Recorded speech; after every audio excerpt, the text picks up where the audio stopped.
देश के दिग्गज रंगकर्मी भानु भारती जी के साथ शून्य नाट्य समूह लेकर आया है एक अंतरंग बातचीत।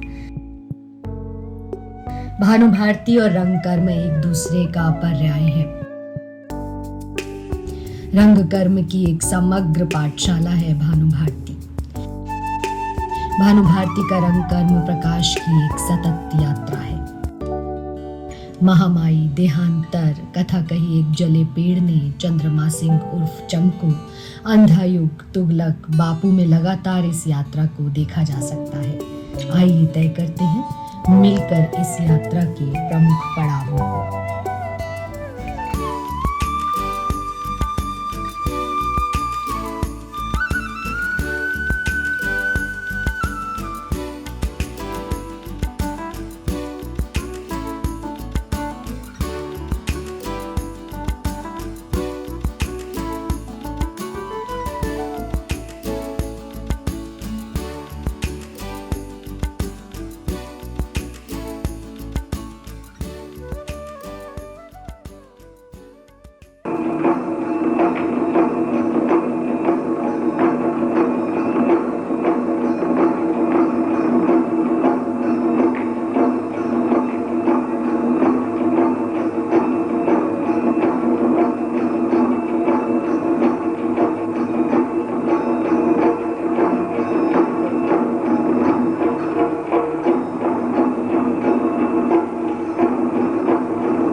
विदुर से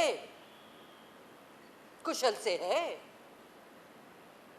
बेटा, बुझाएं ये तुम्हारी पराक्रम भरी, थकी तो नहीं अपने बंधुजनों का वध करते करते? पांडव के शिविरों के वैभव के बाद तुम्हें अपना नगर तो श्रीहद सा लगता होगा।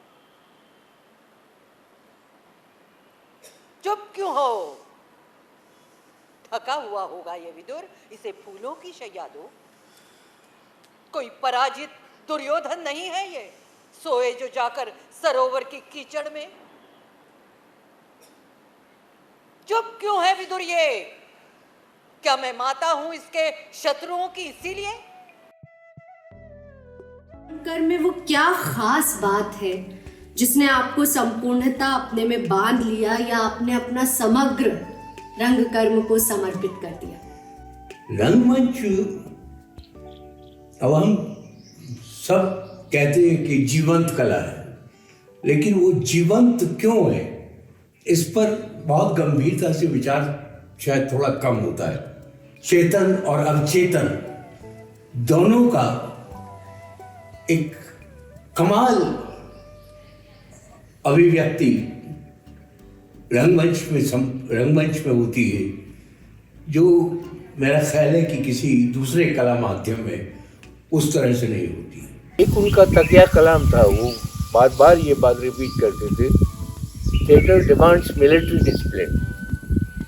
तो एक तो डिसिप्लिन ही हमें पसंद नहीं था, और फिर मिलिट्री डिसिप्लिन। लेकिन अब मैं जब पीछे मुड़ के देखता हूँ तो मुझे लगता है कि बिल्कुल सही बात कहते थे वो। एक सवाल जो आपके नाटकों को देखकर रह रहकर मस्तिष्क में कौंधता है, और जिसके कारण ही आपके नाटक ऐसा लगता है जैसे अंधेरे को चीरकर प्रकाश की ओर यात्रा कर रहे हैं। उसमें अगर महामाई की बात करें तो जीवन और मृत्यु का संघर्ष। कोई भी जो कला है वो मृत्यु से जीवन की ओर प्रस्थान है। और मैं सौभाग्यशाली हूँ कि हर नाट्य लेखक ने मुझे इस लायक समझा कि वो अपनी स्क्रिप्ट, अपने नाटक मुझे दे। कथा कही एक जले पेड़ ने, फिर चंद्रमा सिंह उर्फ चंकू, फिर नाचनी और तमाशा ना हुआ। अपनी राइटिंग में आप ही लिख रहे हैं चारों नाटक, लेकिन चारों एक दूसरे से जुदा हैं। वक्त इतनी तेजी से बदल रहा है क्योंकि सरोकार बदल रहे हैं, तो नाटक वही कैसे रह जाएगा। लेकिन फिर भी एक सूत्रता आपको इन चारों नाटकों में कहीं ना कहीं मिलेगी।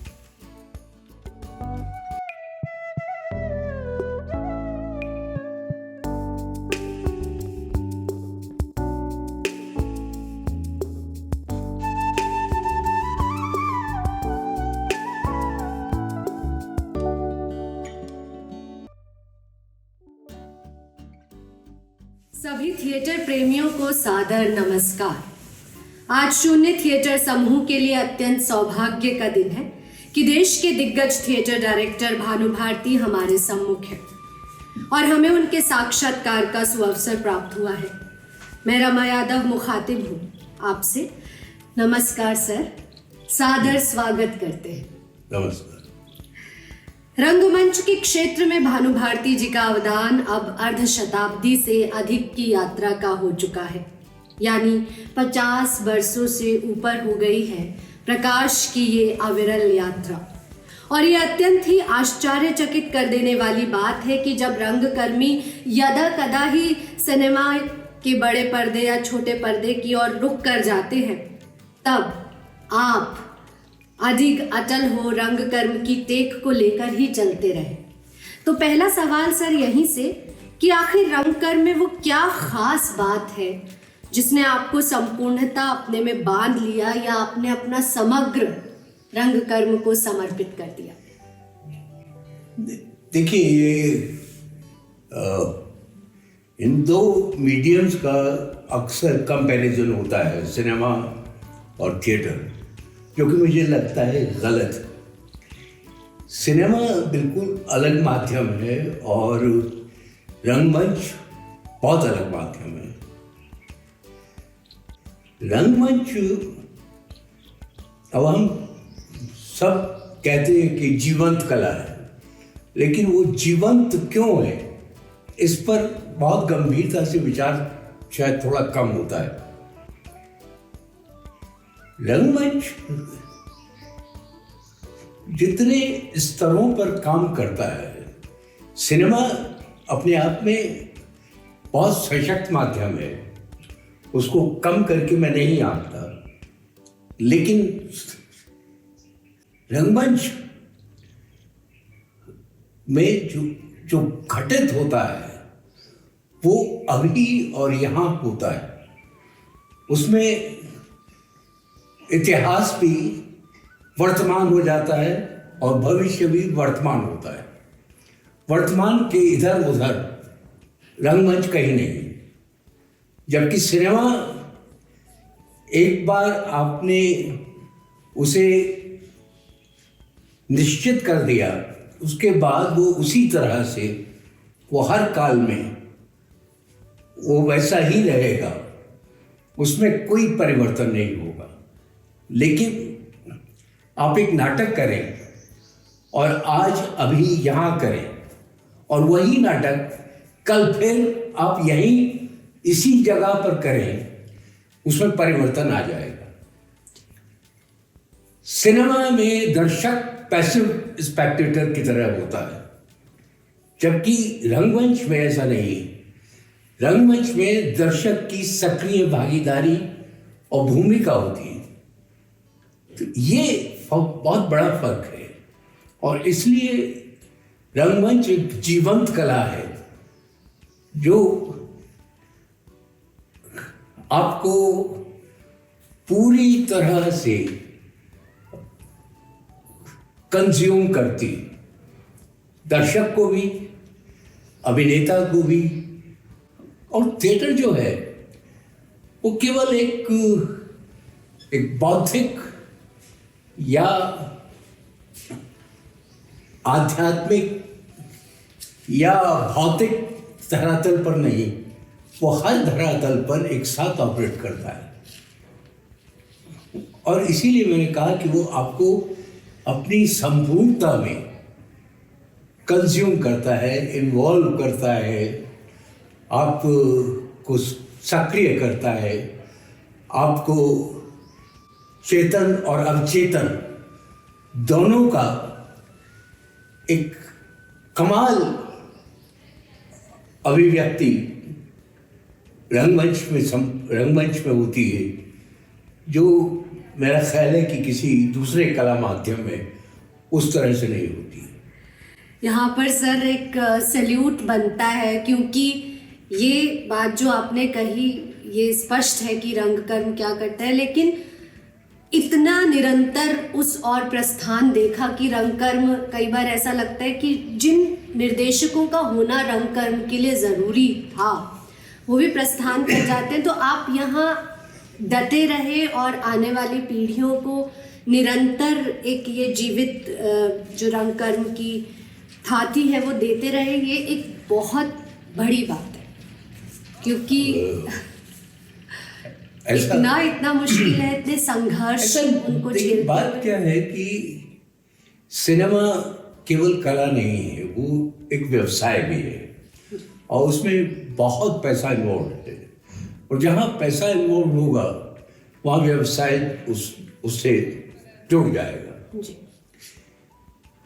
और इसीलिए सिनेमा के बारे में जब भी आप सोचें तो आपको उसके व्यावसायिक उसको पहले कंसिडर करना होता है। ये मेरे लिए संभव नहीं था। मैं व्यावसायिक बुद्धि वो, और दूसरा जैसा मैंने कहा कि देखिए रंगमंच इतनी कलाओं को एक साथ अभिव्यक्त करता है, चाहे साहित्य हो, कविता के बिना मैं कल्पना नहीं कर सकता रंगमंच की। काव्य और रंगमंच का बहुत गहरा रिश्ता है। उसके साथ ही साथ आप बताइए कि कौन सी कला है जो रंगमंच को अपने उसमें संगीत, नृत्य,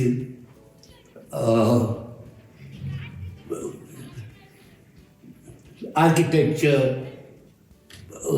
मतलब दृश्य, श्रव्य, जितनी संभव कलाएं हैं वो सब, और उनके बाद भी उसमें कुछ और ऐसा होता है कि जो दूसरी कलाओं में उस तरह से अभिव्यक्त नहीं होता जिस तरह से वो रंगमंच में अभिव्यक्त होता है। जी, एक सवाल जो आपके नाटकों को देखकर रह रहकर मस्तिष्क में कौंधता है और जिसके कारण ही आपके नाटक ऐसा लगता है जैसे अंधेरे को चीरकर प्रकाश की ओर यात्रा कर रहे हैं, उसमें अगर महामाई की बात करें तो जीवन और मृत्यु का संघर्ष। कोई भी जो कला है वो मृत्यु से जीवन की ओर प्रस्थान है, और जिसे आप अंधेरे से प्रकाश की ओर कुछ बात कर रहे हैं। आदमी जब पैदा होता है उसके साथ साथ मौत भी पैदा होती है, और ये हमारे जीवन की एक ऐसी त्रासदी है कि जिससे हम कॉन्शियसली नहीं तो सबकॉन्शियसली हमेशा जिसके प्रति हम सचेत भी होते हैं, और जिससे हम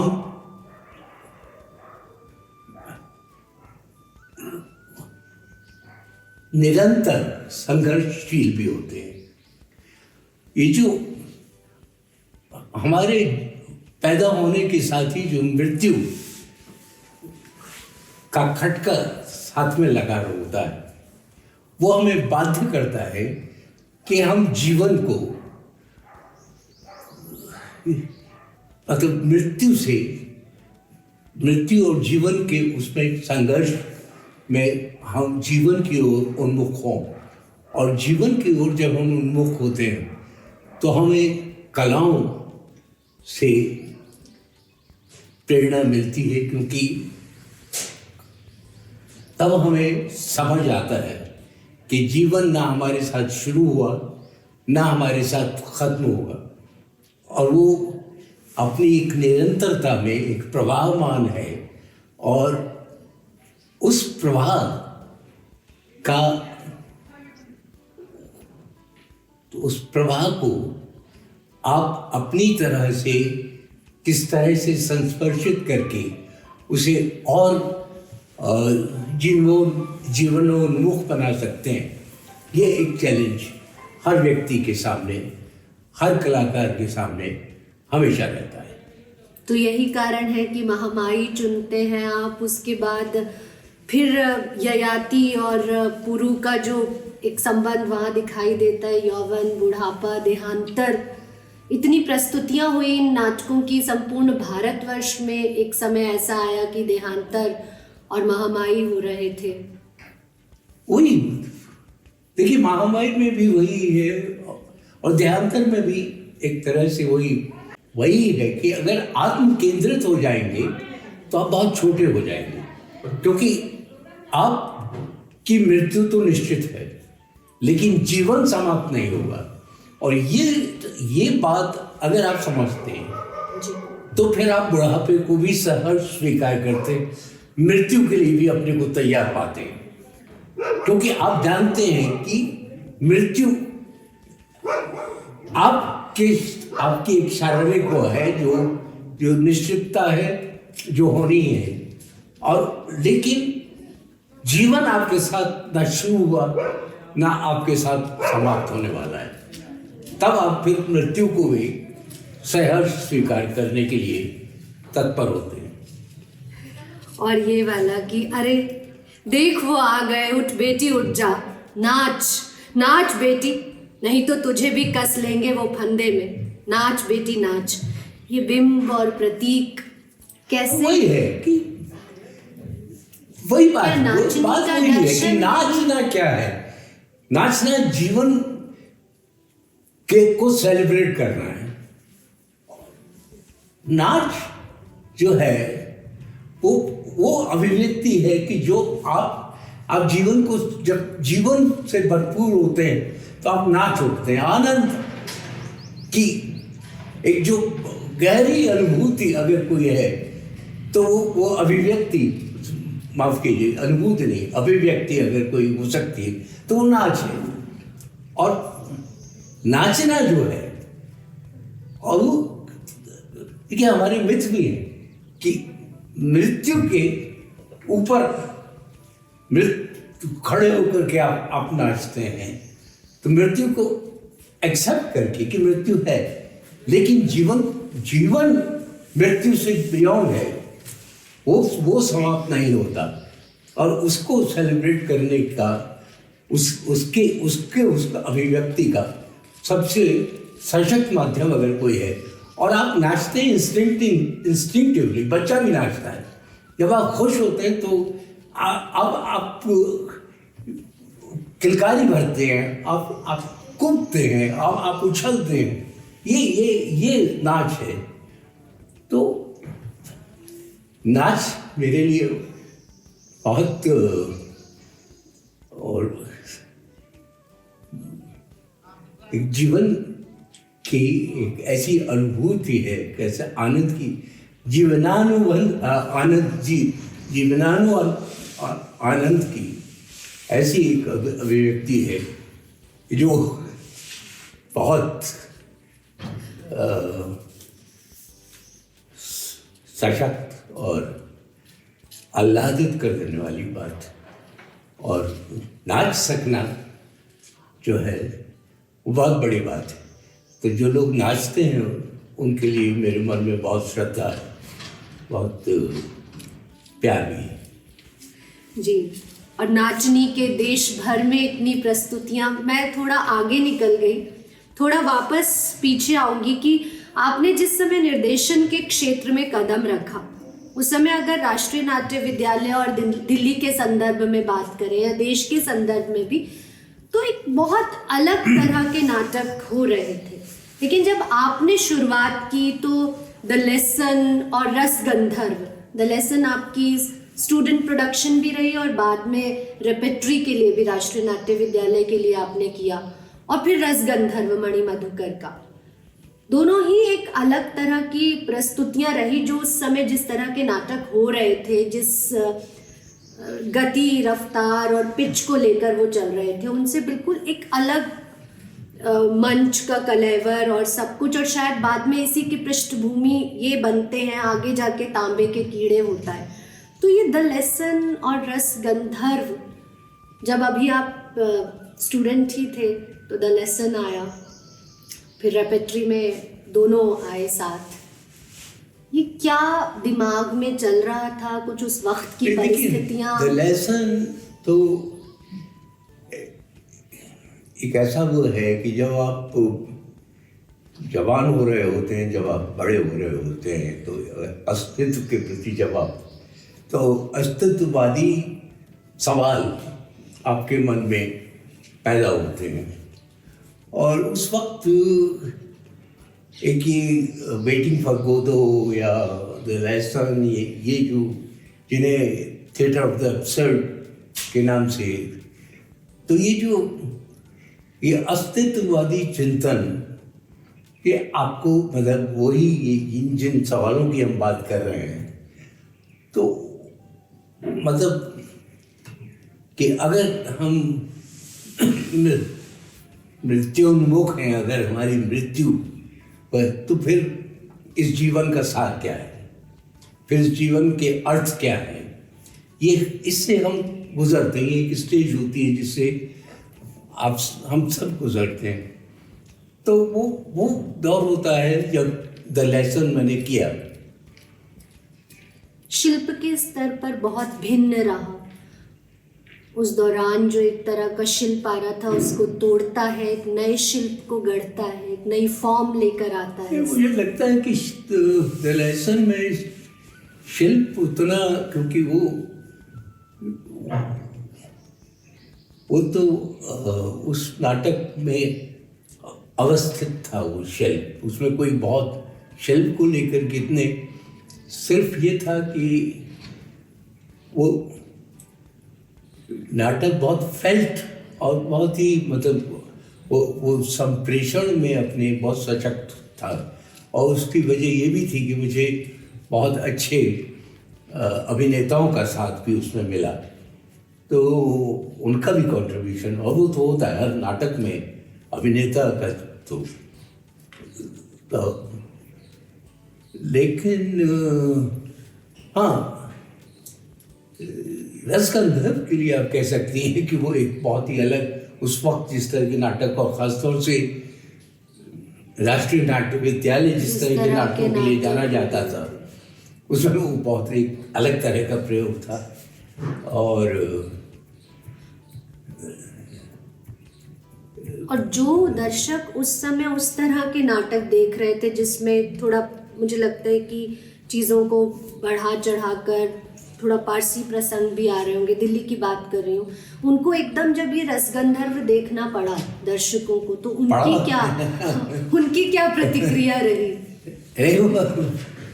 बहुत इंटरेस्टिंग प्रतिक्रिया थी। और मैं ख्याल है कि पहला नाटक था राष्ट्रीय नाट्य विद्यालय के इतिहास में, ये 84 की घटना है, जब जो दिल्ली के संभ्रांत वर्ग के जो दर्शक नाटक देखने आते थे, उनके साथ साथ टैक्सी ड्राइवर्स और पान वाले और इस तरह के लोग भी उस नाटक की ओर उन्मुख हुए। तो ये और बहुत जब बैठते थे तो नाटक में खुल के हंसना तो माना जाता था कि इतना खुल के हंसा नहीं जाना चाहिए, संभ्रांत तरीके से धीरे से मुस्कुरा दीजिए, हंस दीजिए। लेकिन वो शुरू में लोग वो अपने को वो करते थे, लेकिन फिर उसके बाद जो ठाके वहाँ गूंजते थे,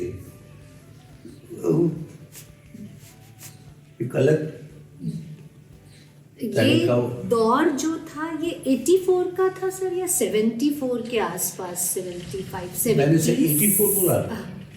74। जी, क्योंकि 84 में जब आप आगे की यात्रा करते हैं वहाँ नहीं, और हाँ, कुछ 74 और मैंने- यहाँ मैं एक चीज़ कहूँगी, ठहाकों से मुझे याद आया कि मैं साक्षी हूँ कि 99 का वो समय था शायद, या 2000, आपने NSD की रेपेट्री के लिए एक चुकाएंगे नहीं किया था, जी। और जो कि ठहाके मुझे लगता है महामाई या देहांतर या नाचनी में ठहाके लगाने का साहस ही नहीं होता, क्योंकि एक अलग तरह से हम बंध जाते हैं और उसके साथ बह निकलते हैं। उसमें भी ठहाके बहुत आ रहे थे। तो हाँ, वो जो आपका एक परिस्थितियों का जो विद्रूप है, उसमें जो एक इस तरह के हास्य का जो सरफेस आता है, लेकिन नीचे जो एक आज से जैसे मैंने नाच की बात की, उसी तरह से हंसना भी जो है वो भी एक साहस का काम है, और वो भी आपके जीवंत होने का और आप जब विद्रूपताओं का गहरा साक्षात्कार करते हैं, उन विद्रूपताओं पर जब आप हंसते या हंस पाते हैं, तो वो भी एक तरह से नाचना है, अपनी एक अलग अलग तरह का हास्य का।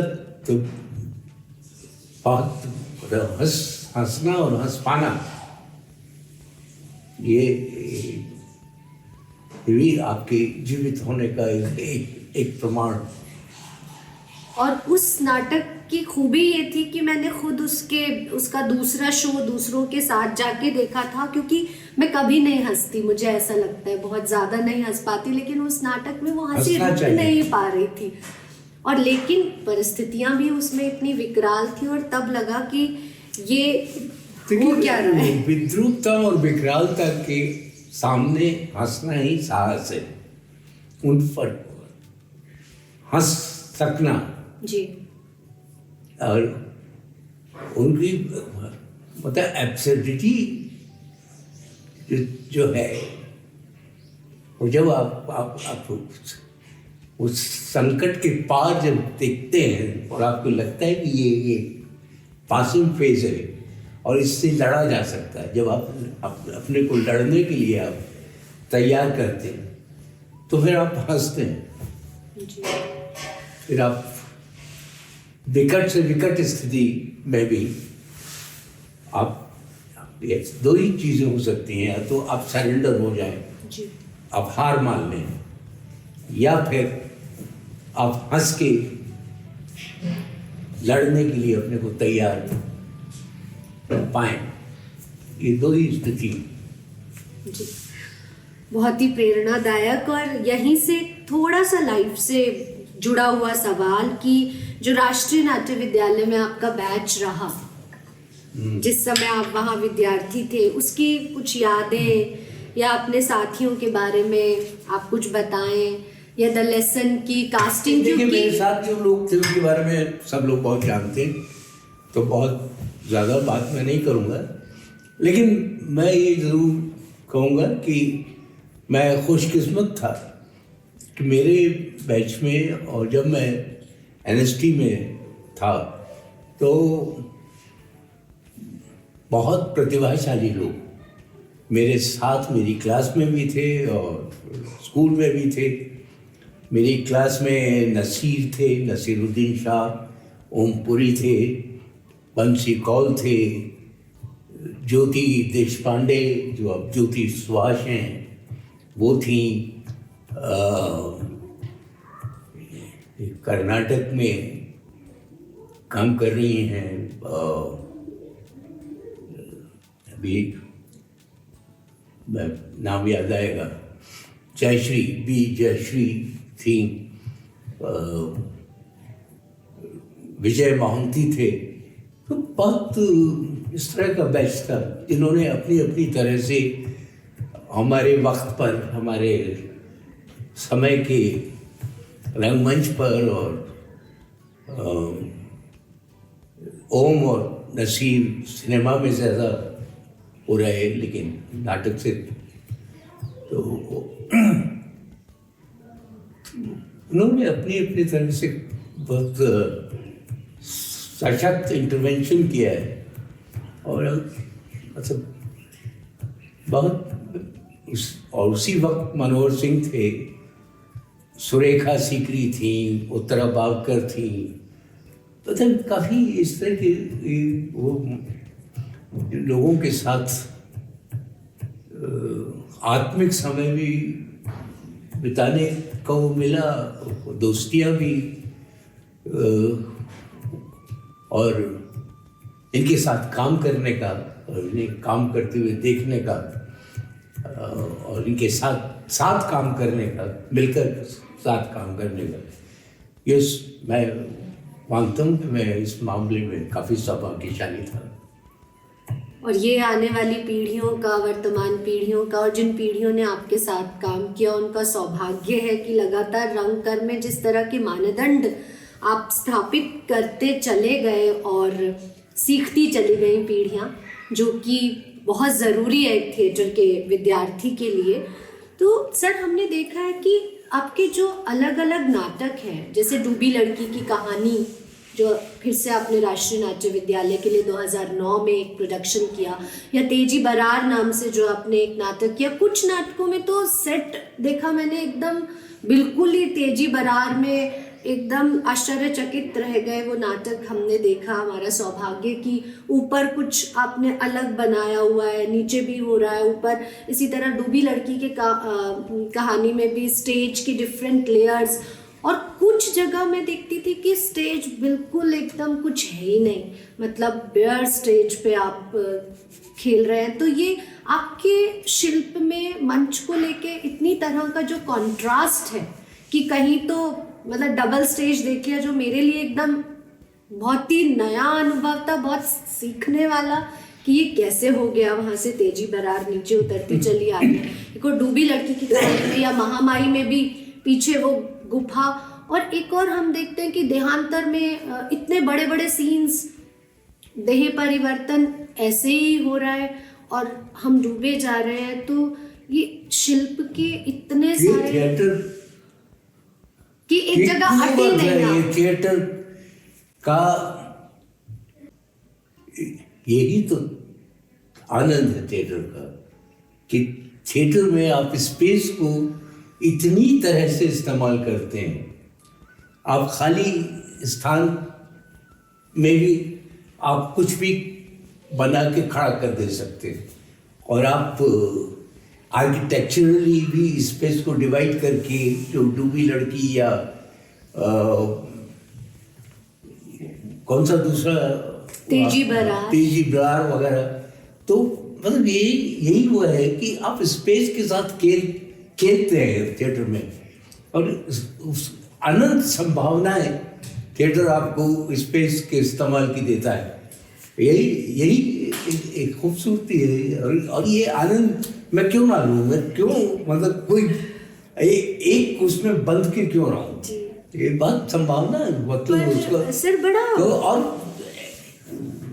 जब आपको लगता है कि कोई नाटक जब आप उठाते हैं तो वो अपने साथ एक स्थान को भी सृजित करता हुआ आपके भीतर उभरता है, और वो खेल, वो स्पेस का खेल है जो थिएटर जिसका अवसर आपको देता है। तो वो रेंज बड़ी आश्चर्यचकित करती है। कहाँ तो बिल्कुल एक प्लेन स्टेज पर आंगिक, वाचिक, सात्विक देहांतर में, महामाई में दिखाई दे जाता है। कहाँ तो वो हम जो दर्शक हैं, जो उसको देख के कुछ सीख रहे हैं। थिएटर जब आप करते हैं तो स्पेस के साथ, जैसे पेंटर कैनवस पर स्पेस क्रिएट करता है, उसके साथ ये थिएटर में आप एक छोटे से कैनवस पर भी दुनिया रच दे सकते हैं, और एक विशाल कैनवस पर भी आप एक विस्तार दे सकते हैं चीज़ों को। तो ये तो थिएटर की खूबसूरती है, ये तो थिएटर का। और मुझे लगता है कि हम सब स्थान को लेकर के, और सांकेत हर उसमें आप देखिए कि स्पेस वो पेंटर की बात मैंने की, आर्किटेक्ट क्या करता है यार, वो भी स्पेस से खेलता है, वो भी स्पेस क्रिएट करता है। हम सब मतलब, और ये भी जो हम एक सौंदर्य बोध का वो संभव ही नहीं है स्पेस के बिना। स्पेस में ही सौंदर्य निखर सकता है, और वो स्पेस हम अपने लिए लगातार मतलब क्रिएट करते हैं। हम जो भी मकान बनाते हैं या हम कुछ भी सृजित करते, तो जीवन और स्पेस का बड़ा गहरा संबंध है। जी सर। और स्पेस के बिना जीवन की कल्पना कैसे कर सकती हैं? कर सकती हैं। नहीं सर। समय जी। और स्थान, ये दो चीजें बहुत ही पर्टिनेंट हैं, और इन दोनों के साथ समय के साथ भी खेलने का जो अवसर थिएटर आपको देता है, पलक झपकते आप समय को में छलांग लगा के कहीं से कहीं पहुंच जा सकते हैं। तो ये स्पेस और टाइम, समय और स्थान दोनों के साथ खिलवाड़ करने का, और ये जीवन हमें नहीं देता। जीवन में एक निश्चित स्थान और उससे, और हम काफी अपने को बंधा हुआ पाते हैं। सर्वेश्वर जी ने कहा कि जब जब सिर उठाया अपनी चौखट से टकराया, शीश झुका आओ बोला बाहर का आसमां, शीश झुका आओ बोली अंदर की दीवारें, दोनों ने ही मुझको छोटा करना चाहा, बुरा किया मैंने जो ये घर बनाया, जब जब सिर उठाया अपनी चौखट से टकराया। तो इन चौखटों में बंद, और ये जो है कि अब उन चौखटों को तोड़ करके, तो ये थिएटर देखिए कि हर चौखट जो है, आज मैंने जो किया वो आज के प्रदर्शन के साथ वो खत्म हो गया जी। वो कोई चौखट नहीं बनता, वो हमेशा जो है स्थान रिक्त रहता है, और फिर उसे नए नए सिरे से फिर पुनर्सृजित आपको करना होता है। तो कोई चौखटा, मैंने फिल्म की बात करते हुए कहा था कि फिल्म एक बार बन गई तो एक चौखटे में जकड़ गई। अब उस चौखटे को वो तोड़ करके उससे बाहर वो नहीं जाएगी। लेकिन थिएटर में हर चौखटा जो है वो समय वो प्रदर्शन के टाइम एक चौखटा खड़ा होता है, और प्रदर्शन समाप्त होने के साथ ही वो चौखटा भी समाप्त हो जाता है। तो किसी चौखटे में बंधा हुआ रंगमंच कभी रहता नहीं। इतना विस्तृत फलक है, मैं देखती हूँ कि 70 से दशक से पहले भी आप नाटक कर रहे थे। मैं लोभ संवरण नहीं कर सकती वहाँ जाने का, 60 के दशक में जहाँ आप जो स्टूडेंट पॉलिटिक्स है उसमें भी इन्वॉल्व थे, लेकिन साथ में नाटक कर रहे थे। और तब आप, मैं पीछे जा रही हूँ थोड़ा, अभिनय भी आपने किया। अभिनय, और शायद रसगंधर्व में भी आपने अभिनय किया। नहीं, अपने किसी प्रोडक्शन में मैंने कभी क्योंकि मैं अपने प्रोडक्शन को क्षति पहुंचाना नहीं चाहता, इसलिए अपने किसी प्रोडक्शन में मैंने कभी अभिनय नहीं किया। मैंने शुरू में अपने भाई मोहन महर्षि जी के साथ कुछ नाटकों में अभिनय किया, उसके बाद राष्ट्रीय नाट्य विद्यालय में। लेकिन अभिनय में मेरा मन बहुत रमा नहीं। मुझे, आपको अभिनेता बनाने पसंद रहे? अभिनेताओं के साथ इंटरेक्ट करके अब इस पर तो ऐसा मन का ये एक लालच, ये वाला मन का एक भाव होता है, स्वार्थ होता है कि सब कुछ ही समेट लिया जाए जब इतनी बड़ी प्रतिभा से हम मिलते हैं। सर, एक बात जो ख़ास तौर पर मुझे सोचती हूँ मैं या जानना चाहती हूँ कि आपके कुछ थिएटर से अलग प्रोडक्शंस भी हमने देखे जिसमें थोड़ा सा लोक की ओर उन्मुख होते हुए नृत्य इस तरह के, वहाँ कठपुतलियों का प्रयोग देखा या थिएटर में भी कहीं कहीं आपने कुछ कठपुतलियों का प्रयोग किया है, तो क्या कोई विशेष उस और रुझान रहा? ये गरीबी हटाओ सर्वेश्वर जी का नाटक था, उसमें मैंने पुतलों का जी वो किया था प्रयोग। वो उसमें वो ऐसे चरित्र हैं जो पुलिस वाला, नेता, जो व्यवस्था से जुड़े हुए, और उसमें वो लोग हैं जो आम इंसान हैं। तो जब आप इनको देखते हैं, नेताओं को या ब्यूरोक्रेट्स को या इनको, तो ये आपको कठपुतलियों की तरह नजर आते हैं, जो जिनकी डोर कहीं किसी और के हाथ में है। ये सिर्फ मुखौटे हैं, ये पैपेट्स हैं।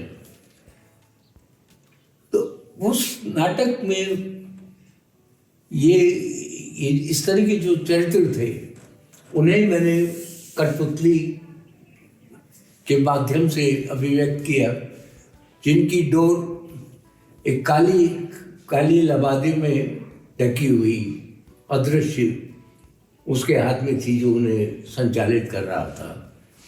और जो आम जनता थी वो रियल ह्यूमन बीइंग्स थे, लेकिन ये जो कठपुतलियाँ थीं ये तन के और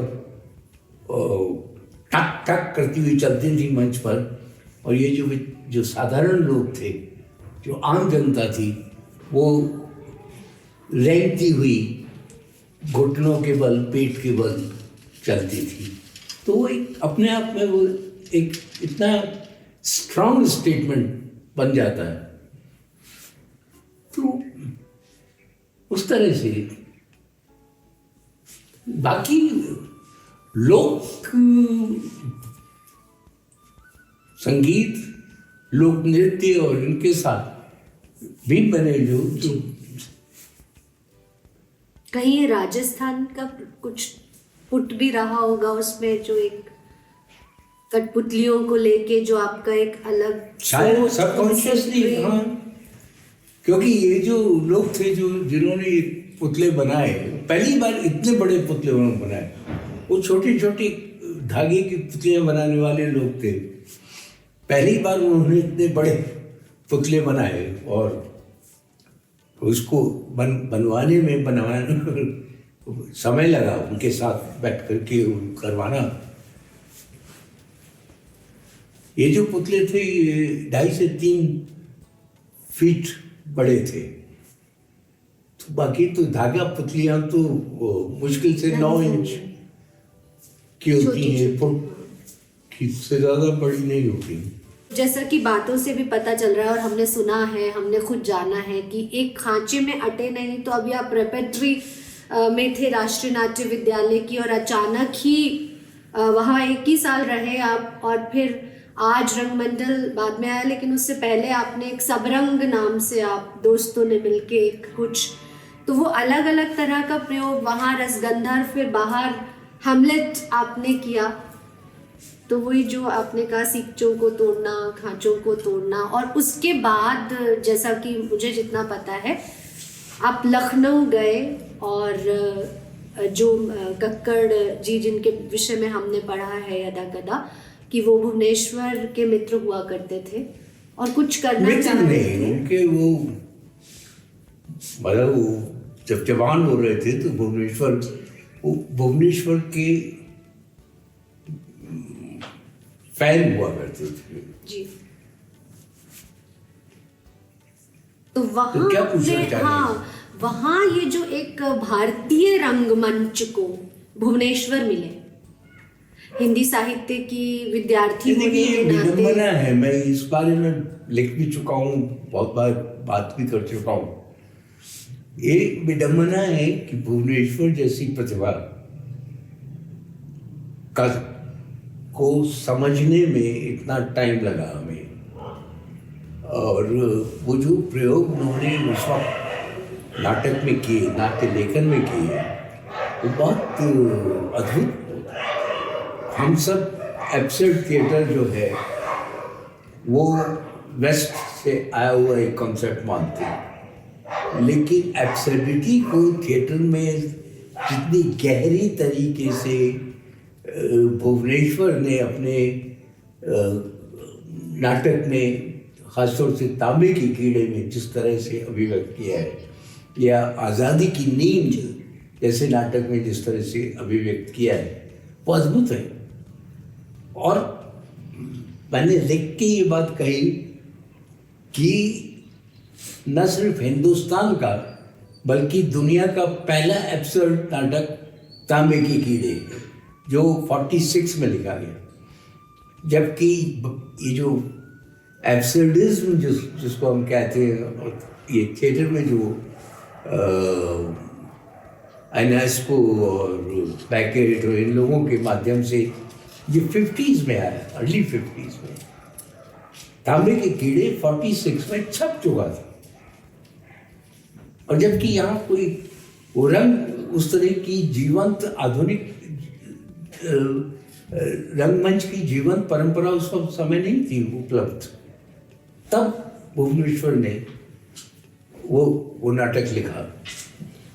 और वहाँ जो रिक्शे वाले का जो एक बिंब, जो प्रतीक आया है, उसको अपने एक बहुत ही अलग अप्रोच के साथ उस समय मंच पर अभिव्यक्ति दी थी। क्या उसके संदर्भ में हम कुछ जान सकते हैं क्या जानना चाहती हैं कि वो किस तरह से वो सामने आई वो अभिव्यक्ति, या उस समय आपको कैसे लगा कि इस रिक्शे वाले को किस तरह से आप मंच पे प्रतिबिंबित कर सकते हैं? रिक्शा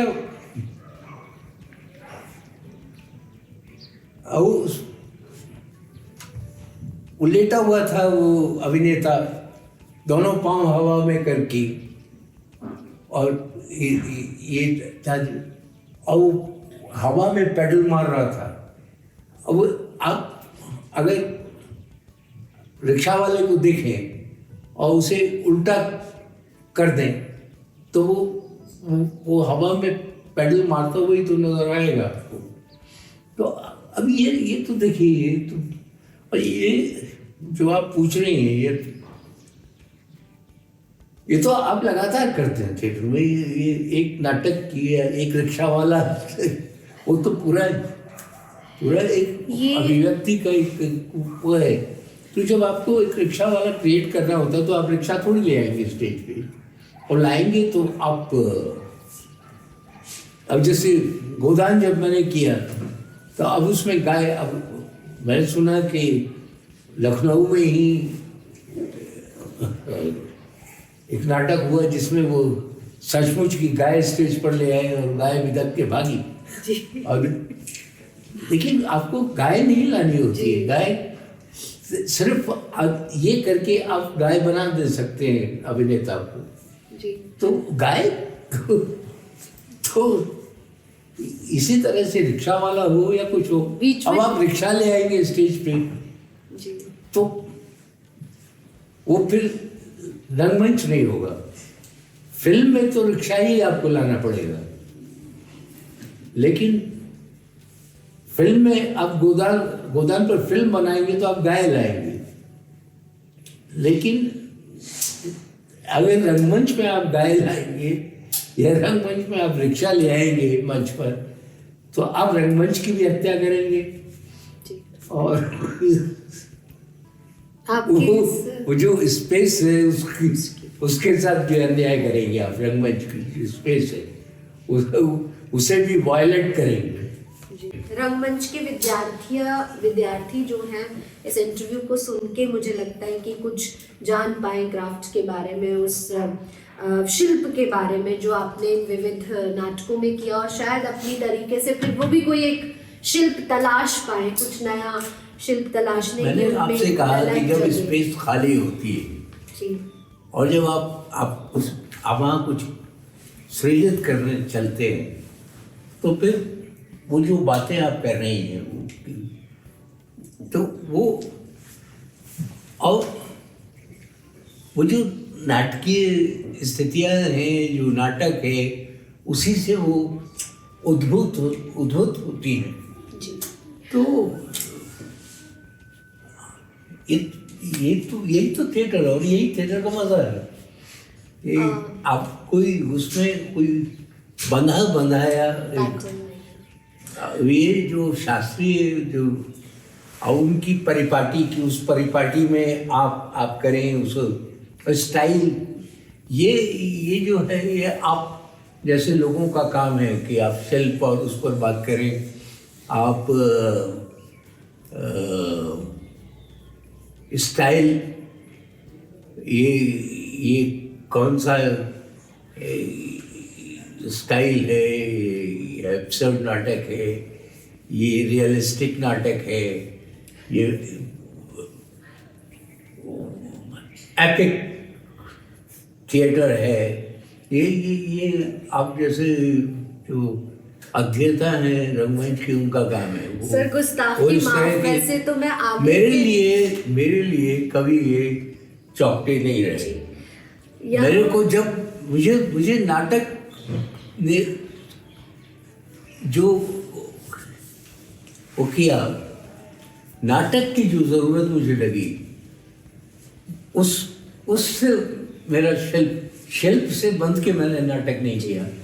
मैंने हर नाटक के लिए शिल्प गढ़ा। शिल्प को तलाशा, नाटक से वो शिल्प उपजा, और उसमें नेचुरली जब आप करते हैं तो आपके पास आप अब जैसे मैं जो भाषा का इस्तेमाल कर रहा हूँ, अब ये हिंदी भाषा का आविष्कार मैंने तो नहीं किया, मैं इसी मतलब, लेकिन मैं उसको बरत कैसे रहा हूँ, जी ये मेरा अपना वो है। तो अब ये सब ये जबानें हमारे पास इर्द गिर्द है। थिएटर की अपनी जबान है, कविता की अपनी जबान है,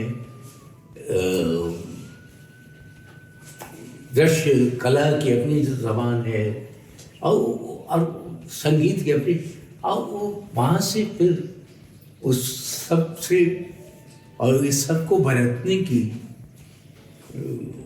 सलाहियत अगर आपके पास है, जी तो आप, और फिर आप कुछ ना कुछ, मतलब जब आपको कुछ, तो वही तो आप है कि आप किसी चौकटे में बंध के आप ये स्वतंत्रता जो जीवन हमें नहीं देता, वो रंगमंच हमें देता है।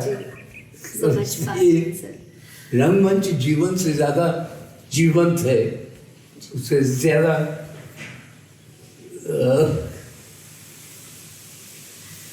धड़कता हुआ और वाइब्रेंट है, और और इसीलिए हम सब मुतासर होते हैं रंगमंच से, रंगमंच की तरफ रुख करते हैं और कंज्यूम जी होते हैं। हम रंगमंच पे कंज्यूम होते हैं, रंगमंच को हम कंज्यूम नहीं करते। कर पाते हम ही। रंगमंच बिल्कुल सर। जो है वो, उसे जो है उसकी मार्केटिंग नहीं, उसे उसमें आप स्वयं कंज्यूम होते हैं। आप वहाँ रंगमंच के लिए आप कम्युनिटी है, रंगमंच कम्युनिटी नहीं। जी I hope you understand what I am trying. बिल्कुल सर, क्योंकि हम सब भी कहीं ना कहीं कंज्यूम हो रहे हैं। और सच आपसे मुझे कविता और कुछ इस तरह के बीच में शेरो शायरी सुनने का मन है, लेकिन ये यात्रा को एक पूरा समेट लेने की इच्छा है। आगे इमरजेंसी पीरियड जब आया, आप कुछ नाटक उठाते हैं जिनमें आषाढ़ भी है, मुझे लगता है उसी के आसपास कहीं हानुश भी होता है, वहीं अगर मैं ठीक बोल रही हूँ गिने पिग नाम से एक नाटक हुआ, तो वो उस दौरान आप नाटक कर रहे थे और किस तरह के प्रेशर में आप काम कर रहे थे? क्या कुछ प्रेशर? मैं किसी प्रेशर में काम नहीं कर रहा, मैं नाटक कर रहा हूँ जी। अब वही तो मैंने कहा ना कि आप प्रेशर तो हर बार हर वक्त होता है, जी। हर तरह का प्रेशर होता है जब आप काम करते हैं। और आप इमरजेंसी को एक खास संदर्भ, एक वो था, केवल एक नहीं, कई तरह के प्रेशर होते हैं। पैसा कहाँ से आएगा, उसके बाद फिर तमाम तरह के, और फिर आपकी अपनी सीमाएं, आपके साथ जो अभिनेता और दूसरे लोग काम कर रहे हैं उनकी सीमाएं, उनकी क्रिएटिव लिमिटेशंस, और उन चौकटे, और उन चौकटों से अपने ही चौकटों को तोड़ पाना, और केवल अपने ही नहीं, मतलब अपने साथ काम करने वाले तमाम अभिनेताओं और उनको उन चौकटों से बाहर ला करके, और एक ऐसे उसमें कि वो अपने को अभिव्यक्त कर सकें, वो स्वतंत्रता का एहसास करके वो कुछ नया सृजित कर सकें उन चौकटों के बाहर आकर के। यही तो चैलेंज है, और यही खूबसूरती है, यही रंगमंच का आनंद है। और शायद इसीलिए सर आपको कबीर और गालिब बहुत पसंद है। मुझे सारी अच्छी कविता पसंद है सर एक कविता सुना दीजिए इस बीच। आप उसे कबीर और गालिब तक सीमित ना करें जी। मुझे सारी अच्छी कविता पसंद है। सर कोई कविता, मुझे रघुवीर साहब पसंद है, मुझे सर्वेश्वर पसंद है, मुझे केदारनाथ सिंह पसंद है, मुझे सारी अच्छी अभी अच्छे कवि और अच्छी कविताएं पसंद हैं। और गालिब तो नेचुरली, मतलब माशाल्लाह गालिब है, तो मुझे मीर भी पसंद है, मतलब मुझे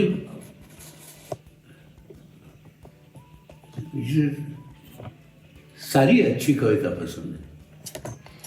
एक कोई सर आपको कुछ याद आ रहा हो इस मैं समय? पढ़ समझ पाया बहुत कम, लेकिन जितना भी। ये एक बहुत बड़ी बात थी कि जब देश में इमरजेंसी चल रही थी, आपने सर्वेश्वर जी की बात की। मैं नहीं मानता इसको कि कोई बड़ी बात थी।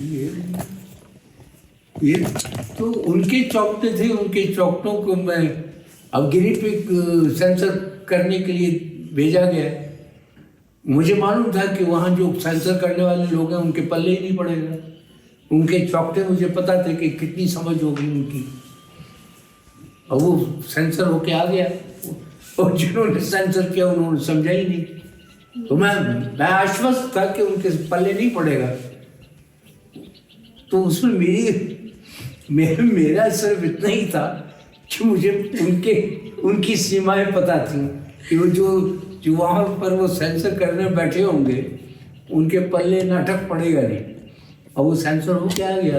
हमने खेला, जब खेला तो लोगों को लगा ये कैसे खेला जा रहा है,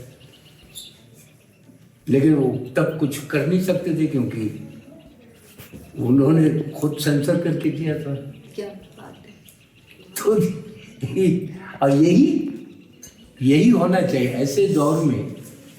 वो दुश्मन की कमजोरी आपको पता होनी चाहिए कि वो कहाँ कमजोर है और उसका फायदा, मतलब क्या होता है, तो दुश्मन की कमजोरी का ही तो फायदा उठाना आना चाहिए। जी सर, समझ बेहतर हो रही है। और अभी मुझे लगता है कि बहुत लंबी यात्रा के बीच में अभी मैं हूँ कि इधर इमरजेंसी में आप नाटक कर रहे हैं, कुछ यूनिवर्सिटी में भी उस समय उदयपुर में आप काम कर रहे थे। उदयपुर में नहीं, जयपुर में। जयपुर में जी, जयपुर के लिए थिएटर विभाग के लिए कुछ काम चल रहा था। और उधर अचानक आपकी जापान यात्रा सामने आती है? अचानक नहीं, वो तो प्लान थी, प्लान थी किस क्योंकि मैं प्रकार से? टीचर होके बनना नहीं चाहता था, और इसलिए वो तो वहाँ से प्रस्थान। तो सर वहाँ आप टीचिंग कर रहे थे, प्रोफेसर थे या हाँ, theatre में?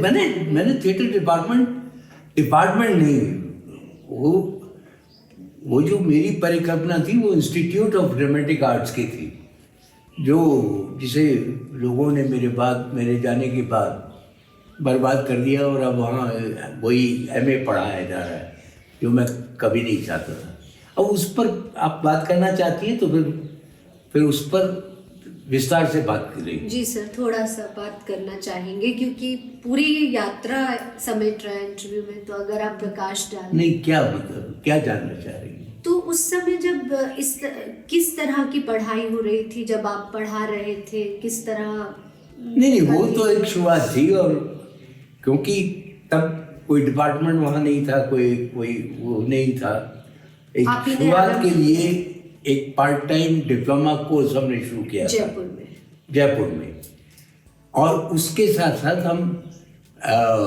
मैंने एक पूरी परिकल्पना UGC को दी, और वो अप्रूव भी हुई, और वो परिकल्पना थी इंस्टीट्यूट ऑफ ड्रामेटिक आर्ट्स, क्योंकि मैं ये मानता हूँ कि थिएटर अपने आप में पूरा डिसिप्लिन है, उसे आप एक डिपार्टमेंट की तरह से, जैसे आप अंग्रेजी या हिंदी या कोई दूसरा विषय पढ़ाते हैं, तो मेरा ये था कि ये एक व्यावसायिक और अपने आप में पूरा एक डिसिप्लिन है, जिसको आप MA या BA करके नहीं पढ़ा सकते उस तरह से, जो रेगुलर कोर्सेज आप यूनिवर्सिटी में पढ़ाते हैं।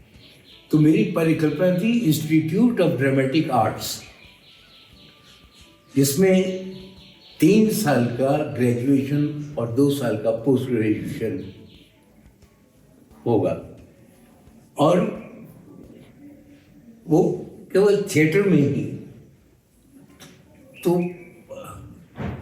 और वो अप्रूव भी हुआ था, लेकिन वो मैटेरियलाइज नहीं हो सका क्योंकि मैं चला गया, और मेरे पीछे से वो उसको तो अभी वहाँ पर वो ही MA पढ़ाए, और ये जो MA पढ़ाया जा रहा है अलग अलग इंस्टीट्यूशन से यूनिवर्सिटीज़ में, वो मुझे लगता है कि वो उसका कोई अर्थ है नहीं, क्योंकि आपको ये एक कंप्लीट डिसिप्लिन की तरह से, जब तक आप जैसे राष्ट्रीय नाट्य विद्यालय क्यों, मतलब उसकी, क्योंकि वो 3 साल का थिएटर कोर्स है जी, एक प्रोफेशनल कोर्स है, और ये इसी तरह से पढ़ाया जाना चाहिए। और मगर मुझे आश्चर्य है कि इतने साल बाद भी हमारे विश्वविद्यालय या हमारे जो लोग जो थिएटर एजुकेशन से संबंधित लोग हैं, वो इस बारे में सोचते नहीं।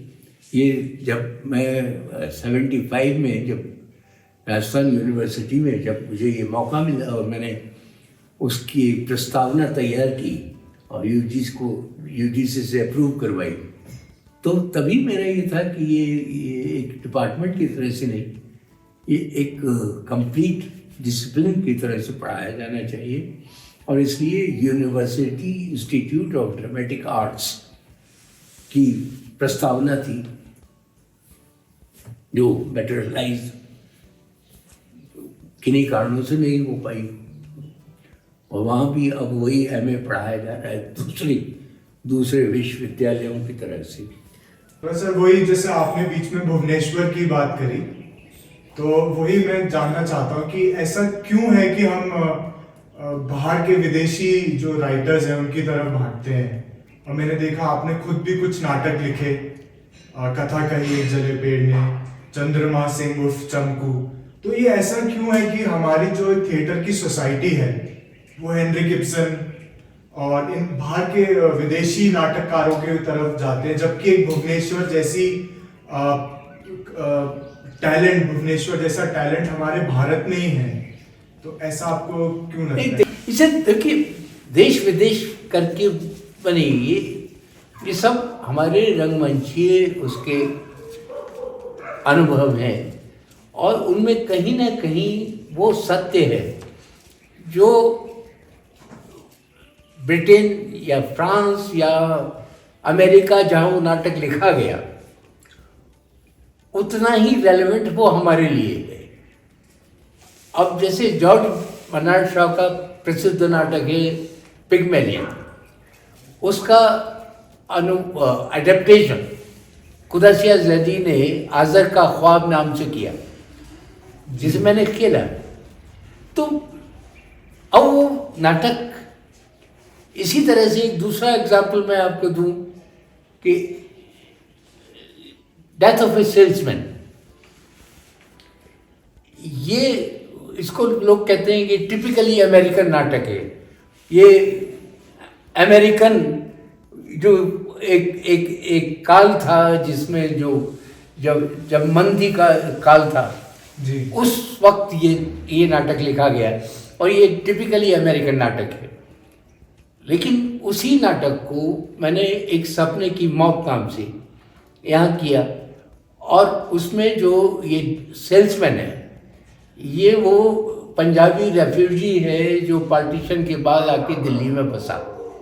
और जब लोगों को पता चला कि मैं उसका अडेप्टेशन कर रहा हूँ तो मेरे से बहुत ऐसे लोगों ने जो थिएटर समझने वाले और क्रिटिक्स और इस तरह के लोगों ने मेरे से कहा इसको अडेप्ट कैसे किया जा सकता है, ये तो it belongs to America, it is typically an American play.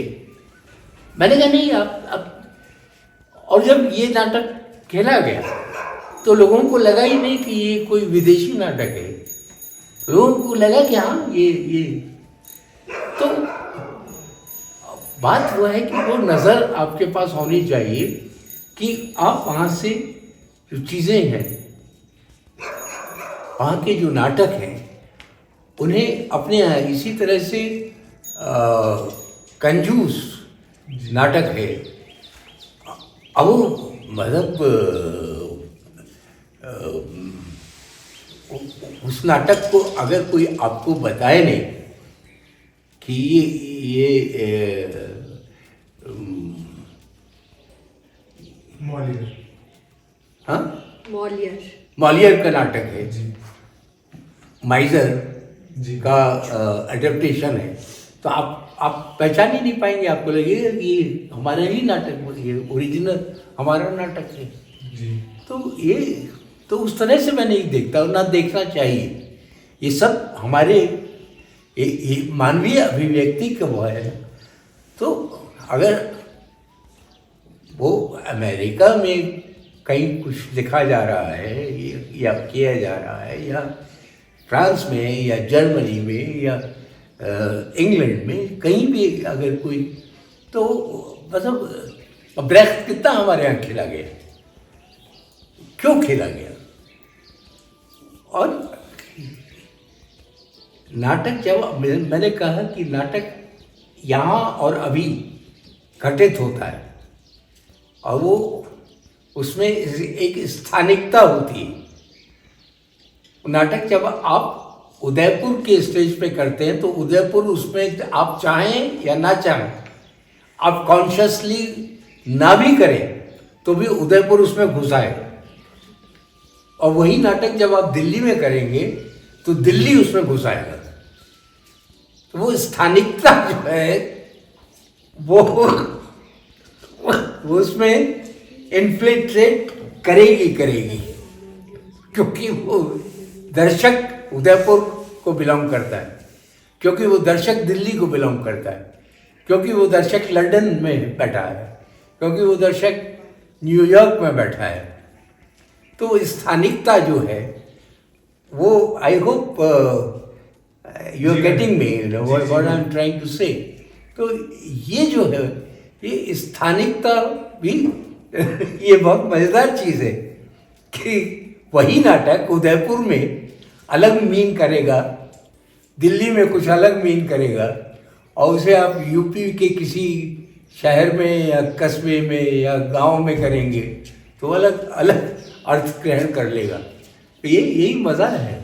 और इसी तरह से आप देखिए कि वैसे भी कविता कविता के भी कितने अर्थ अलग अलग वक्त पे जब आप कविता पढ़ते हैं और वही कविता के इतने नए नए अर्थ बरामद आप करते हैं अलग अलग समय में, अलग अलग मन स्थितियों में जब आप उन कविताओं को पढ़ते हैं, तो यही मज़ा है।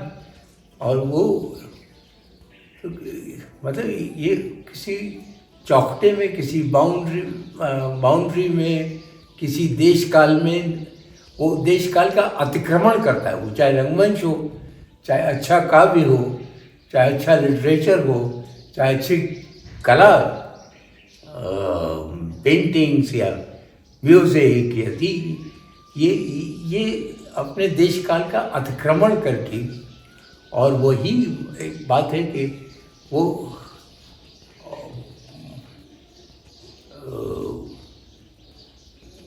मतलब गालिब आज भी हमें अपना कंटेम्प्रेरी लगता है। शेक्सपियर आज भी हमें अपना कंटेम्प्रेरी लगता है, हमें लगता है कि हमारी बात कर रहा है। तो यही वो है जी। ये तो बहुत ही ऐसी एक जो अभी हमने आपको सुना, वो वाकई में अंदर तक ये वाली बात झकझोर गई कि किस तरह से हम रोज़ सुनते हैं इस बात को और रोज़ समझने की कोशिश करते हैं, लेकिन अभी बहुत नए अर्थ खुले हैं इस बात के कि किस तरह से आपने एक सपने की मौत या मॉलियर के जो नाटक किए। खैर, बीच में थोड़ा सा और अलग एक सवाल पूछते हुए कि आप जापान भी गए, तो आप जापान क्यों गए? क्या ये कुछ सोचा समझा था या जापान के थिएटर के बारे में कुछ आपके मन में उत्सुकता थी? नहीं, एक उत्सुकता थी निश्चित।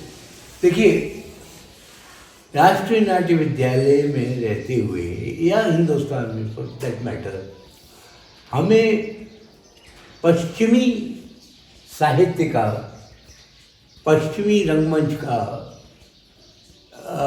ज़्यादा पता होता है, लेकिन एशियन रंगमंच जो हमारे करीब का हुआ है उसका हमें बहुत पता नहीं। तो मेरी उत्सुकता थी कि मैं जापान का, और ख़ास तौर से जापान में बहुत रिच ट्रेडिशन है थिएटर का, जैसा आप जानती हैं, नो काबुकी। और नो काबुकी के बारे में बहुत सरसरी तौर पर कुछ चीज़ें मुझे पता थी, लेकिन मैं चाहता था कि मैं जापान जाकर के और एक एशियन थिएटर का जो मतलब हिंदुस्तान से बाहर के तो मुझे अवसर मिला। मैं एक फेलोशिप पर जापान गया, 2 साल मैं वहाँ रहा। यहाँ से जाने से पहले मुझे, जैसा मैंने कहा कि वह सरसरी तौर पर नो जो उनका क्लासिकल थिएटर है, काबुकी जो उनका क्लासिकल थिएटर है, उसके बारे में पता था। लेकिन बुनराकू, जिसे हम पपेट थिएटर करके जानते हैं, और मुझे लगा कि वो रंगमंच का एक अल्टीमेट अचीवमेंट है बुनराकू। बुनराकू में जो पुतले होते हैं वो हाफ द ह्यूमन साइज, मतलब 2.5-3 फुट के होते हैं, और जो उन्हें चलाने वाले लोग हैं वो एक पुतले को 3 लोग मिलकर चलाते हैं। एक हेड पपेटियर जो फॉर्मली ड्रेस्ड होता है, और वो पुतले के का सर और राइट हैंड उसे ऑपरेट करता है। 2 असिस्टेंट पपेटियर होते हैं। एक पपेटियर उसका लेफ्ट हैंड पुतले का हैंडल करता है, और जो प्रॉपर्टीज पुतला इस्तेमाल करता है उन्हें हैंडल करता है, और तीसरा पपेटियर उसकी पांव हैंडल करता है। 3 पपेटियर मिलके एक पुतला चलाते। अपने आप में ये वैसे ही, मतलब जो कोऑर्डिनेशन आप सोचिए कि कैसे होगा। एक पुतले को 3 लोग मिलके चला रहे हैं। हेड पपेटियर मैंने आपसे कहा फॉर्मली ड्रेस्ड होता है और उसे आप देख सकते हैं। ये जो 2 असिस्टेंट्स हैं उसके, वो ऊपर से नीचे तक काले कपड़े में ढके रहते हैं। अब एक पुतले को 3 पपेटियर चला रहे हैं, तो एक वक्त में स्टेज पर एक पुतला तो नहीं होगा। अब सोचिए कि अगर 4 कठपुतलियां एक साथ हैं, 4 पुतले अगर हैं तो 12। तो शुरुआत जब होती है तो आपको 12 लोगों की भीड़ नजर आती है, और उन 12 लोगों में 4 लोग जो हैं उनके चेहरे आप देख सकते हैं, बाकी लोग ऊपर से नीचे तक काले लबादों में ढके हैं। लेकिन आपके देखते देखते चमत्कार होता है कि वो लोग जो पुतले चला रहे हैं, उनका संचालन कर रहे हैं, वो लोग आपके दृष्टि से गायब होने लगते हैं। और पुतले ही, ऐसा लगता है कि जैसे पुतले अब बड़े हो गए और वो पुतले ही आपको नजर आते हैं। वो जो वो चलाने वाले हैं वो कहीं तिरोहित हो जाते हैं, वो मेल्ट कर जाते हैं आपकी आंखों के सामने।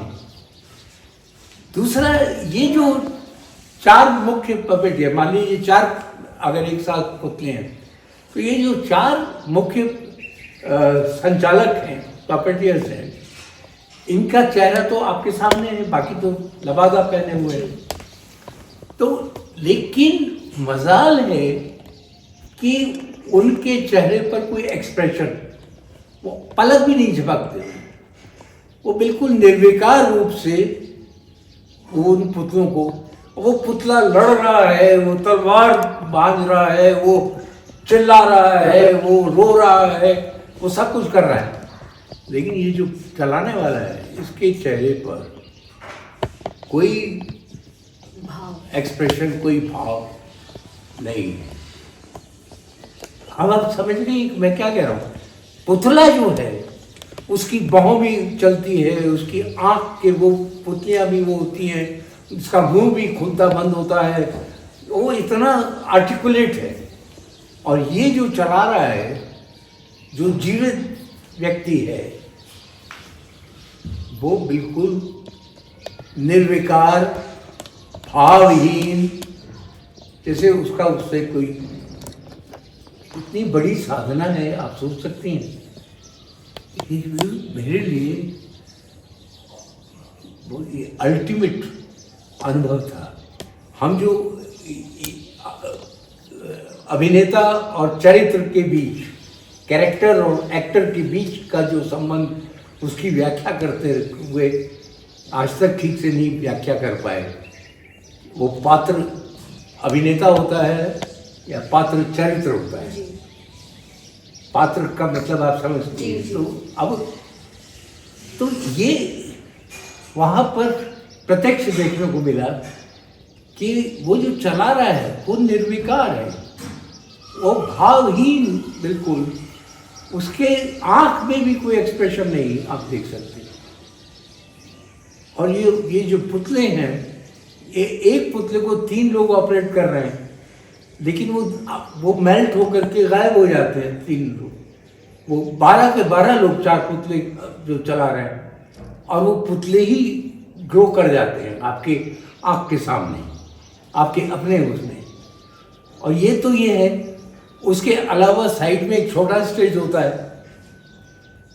मतलब अगर ये तो स्टेज लेफ्ट में एक छोटा स्टेज होता है, उस पर वो जरूरी गायक वो टेक्स्ट गा रहा है, और वो पूरे एक्सप्रेशन के साथ, और वो भी आपकी आंख के सामने बैठा हुआ है, और वो पूरे एक्सप्रेशन के साथ, पूरे उसके साथ वो टेक्स्ट वो कर रहा है।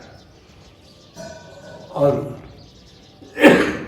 ना उधर ध्यान जाता है, ना उन पुतले चलाने वालों पर ध्यान जाता है, और आपका सारा ध्यान उन पुतलों पर केंद्रित हो जाता है। ये अद्भुत अनुभव था।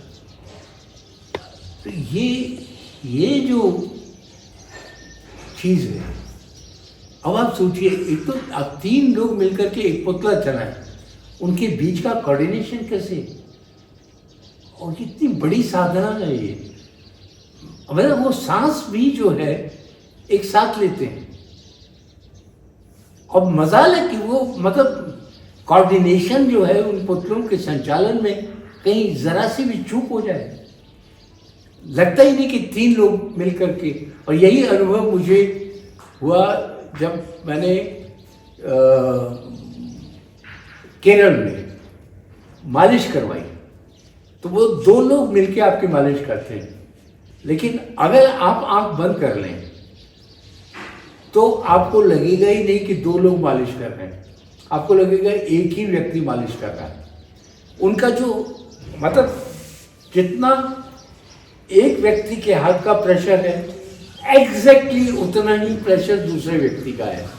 और उनका जो कोऑर्डिनेशन है, जब वो आपको आपकी मालिश करते हैं, वो कोऑर्डिनेशन इतना परफेक्ट है कि आप आंख बंद कर लेंगे, आपको यकीन ही नहीं होगा कि 2 अलग अलग व्यक्ति आपकी मसाज कर रहे हैं। तो ये और ये वहाँ पर जो 3 लोग मिलकर के एक पुतला चला रहे हैं, और उन 3 के बीच का अपना कोऑर्डिनेशन और दूसरों के साथ उनका कोऑर्डिनेशन और उनका, और ये जो मुख्य पपेटियर है, जो मेन पपेटियर है, वो निर्विकार एक्सप्रेशन लेस वो कर रहा है। ये अद्भुत, एक बहुत बड़ी साधना है। आई होप कि आप समझ पा रही हैं मैं क्या कह रहा हूँ। जी, और इसकी सर ड्यूरेशन, ये कहाँ तक, किस ड्यूरेशन इसकी लगभग क्या हुआ करती थी? पूरे नाटक होते हैं, पूरी ड्यूरेशन, मतलब कम से कम 40-45 मिनट का एक नाटक होता है। कई दफ़ा एक ही उसमें फिल्म में मतलब 2 अलग अलग नाटक भी वो खेलते हैं, लेकिन वो ड्यूरेशन मतलब ये और इसी तरह से जो नो है वो इतना कंट्रोल, बहुत मतलब उसमें जो मूवमेंट है एक्टर का, और लगता है जैसे वो ग्लाइड कर रहे हैं, वो जैसे हवा में चल रहे हैं। उनके पाँव के ऐसे जैसे दड़ दड़ करके हम चलते हैं, वो बिल्कुल मतलब 90 तोले एक एकदम दूसरा, ऐसे वो पाँव उठा के भी नहीं रखते, वो ग्लाइड करते हैं। और बहुत ही कंट्रोल, बड़े सीमित उनके जेस्चर्स, उनकी स्पीच बहुत ही मतलब उसमें मतलब इतना इकोनॉमी होती है उसमें। और उसके बरक्स जो काबू की है वो इतना मतलब उसमें विस्तार और रेंज, हाँ इतना लाउड, इतना वो उसमें फ्लेयर होता है, और उसमें बड़े बड़े जेस्चर्स और बाल और वो जो कॉस्ट्यूम और वो इतने वो होते हैं। तो ये जो मास्क नो में इस्तेमाल होते हैं वो एक्सप्रेशन लेस है, वो थोड़ा सा गर्दन मतलब वो इतनी सी गर्दन, और वो मास्क का एक्सप्रेशन बदल जाता है। वो कहाँ उसको अपनी गर्दन थोड़ी सी वो उठा देगा तो वो मास्क अलग दिखेगा, और वो मास्क जो एक्सप्रेशन लेस है, अदरवाइज उसमें कोई वो नहीं है। और काबुकी में मास्क नहीं होते, लेकिन मास्क मेकअप होता है। जैसे हमारे यहाँ वो बहुत ही एलोबरेट, बहुत वैसा। तो ये गजब अनुभव था। और ये वेस्टर्न थिएटर जिस पर आधारित पूरा ये शिक्षा जो हमें राष्ट्रीय नाट्य विद्यालय में मिली, उसका अपना महत्व है और उससे बहुत कुछ आप हासिल करते हैं। लेकिन ये बिल्कुल एक अलग। और इसके बाद फिर जब आप नाट्य शास्त्र वगैरह का अध्ययन करते हैं तो आपको उसके अलग मानी, अलग अर्थ आपको समझ में आते हैं। वो कहा जाता है कि नाटक पर जो पुराना शास्त्र है और जो पूरा उतनी डिटेल में तो नहीं, लेकिन जापान में भी कनामी और जियामी ने खादेंशो नाम से एक पूरा शास्त्र नो थिएटर का, और वो इतने डिटेल में उसमें काम हुआ है। और अभिनय सिद्धांत जो हम नाट्य शास्त्र में पढ़ते हैं उतना ही, और वो उसमें आज भी किसी भी अभिनेता के लिए सीखने के लिए बहुत कुछ है। अब हमारे यहाँ ये पढ़ाया नहीं जाता, जो कि पढ़ाना चाहिए। एशियन थिएटर जी चाइना में काम हुआ है, जापान में तो मैं बता ही रहा हूँ आपको। तो ये और वहाँ तो ये जो खादेंशो जो कनामी और जियामी ने जो नो थिएटर का जो शास्त्र वो किया है, ये आज भी हमारे अभिनेताओं के लिए बहुत प्रासंगिक है वो। जी। और सर यहाँ पे एक सवाल मेरे मन में आ रहा है, मुझे नहीं पता कि वो सवाल कितना क्या है, लेकिन बार बार मुझे ये सवाल लग रहा है जो आपने बुनराकू की बात कही कि उसमें इतनी स्टेबिलिटी है कि जो संचालित करने आते हैं वो धीरे धीरे विलीन हो जाते हैं और सिर्फ पुतला ही रह जाता है, और इतनी ज़्यादा वो स्थिरता है उसमें। तो बहुत सारे नाटक जैसे हम देखते ही हैं, क्योंकि हम खुद भी नाटक के विद्यार्थी और तो थोड़ा बहुत रंग कर्म करते हैं, तो जो मैंने आपके नाटक देखे उसका मुझे अभी मैं थोड़ा सा ऐसा सोच रही हूँ, मेरी सोच में आया कि उसमें जो एक अलग तरह का क्राफ्ट है या जो एकदम एक स्केच बनता है, और आप बीच में कहीं आपकी मुझे रिहर्सल्स देखने का मौका मिला, देहांतर या महामाई, इस तरह के जो अपने आप में क्लासिक अप्रोच के नाटक भी रहे, या फिर बाद में अंधा युग, तो उसमें बहुत ज़्यादा स्थिरता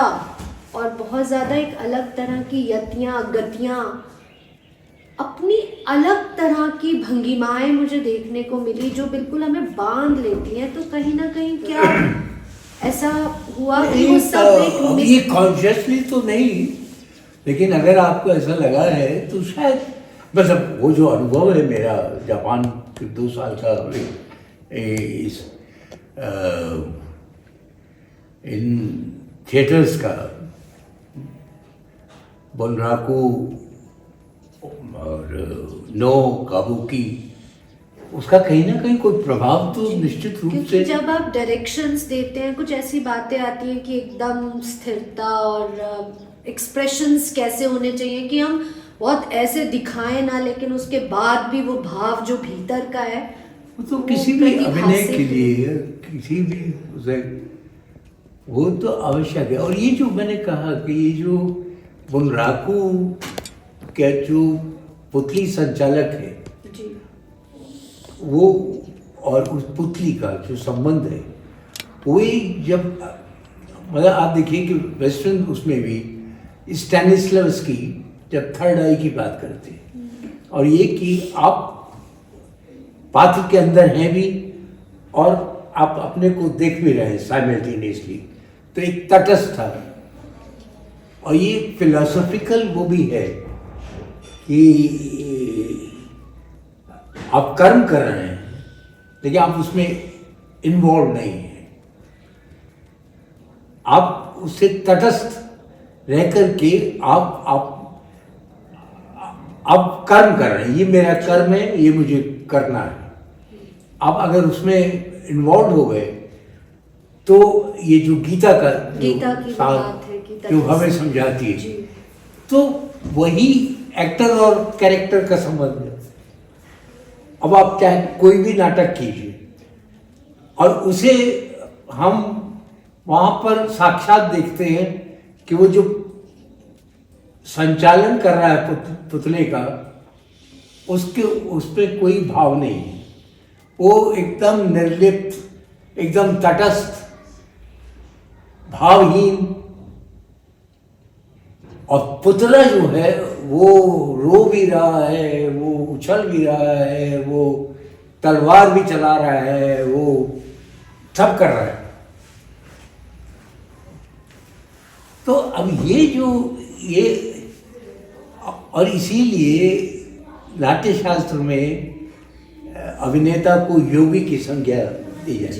तो ये चीजें आपको तब समझ में आती है जब आप इसे प्रत्यक्ष दिखते हैं, होते हुए देखते हैं कि वो आप उसमें हैं और उसमें नहीं भी है।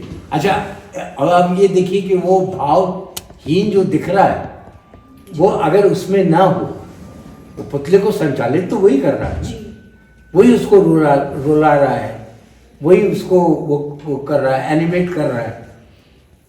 तो कहीं ना कहीं वो उसमें है, ऐसा तो नहीं है कि वो उसमें नहीं है जी। उसमें है और वो नहीं भी है। जी।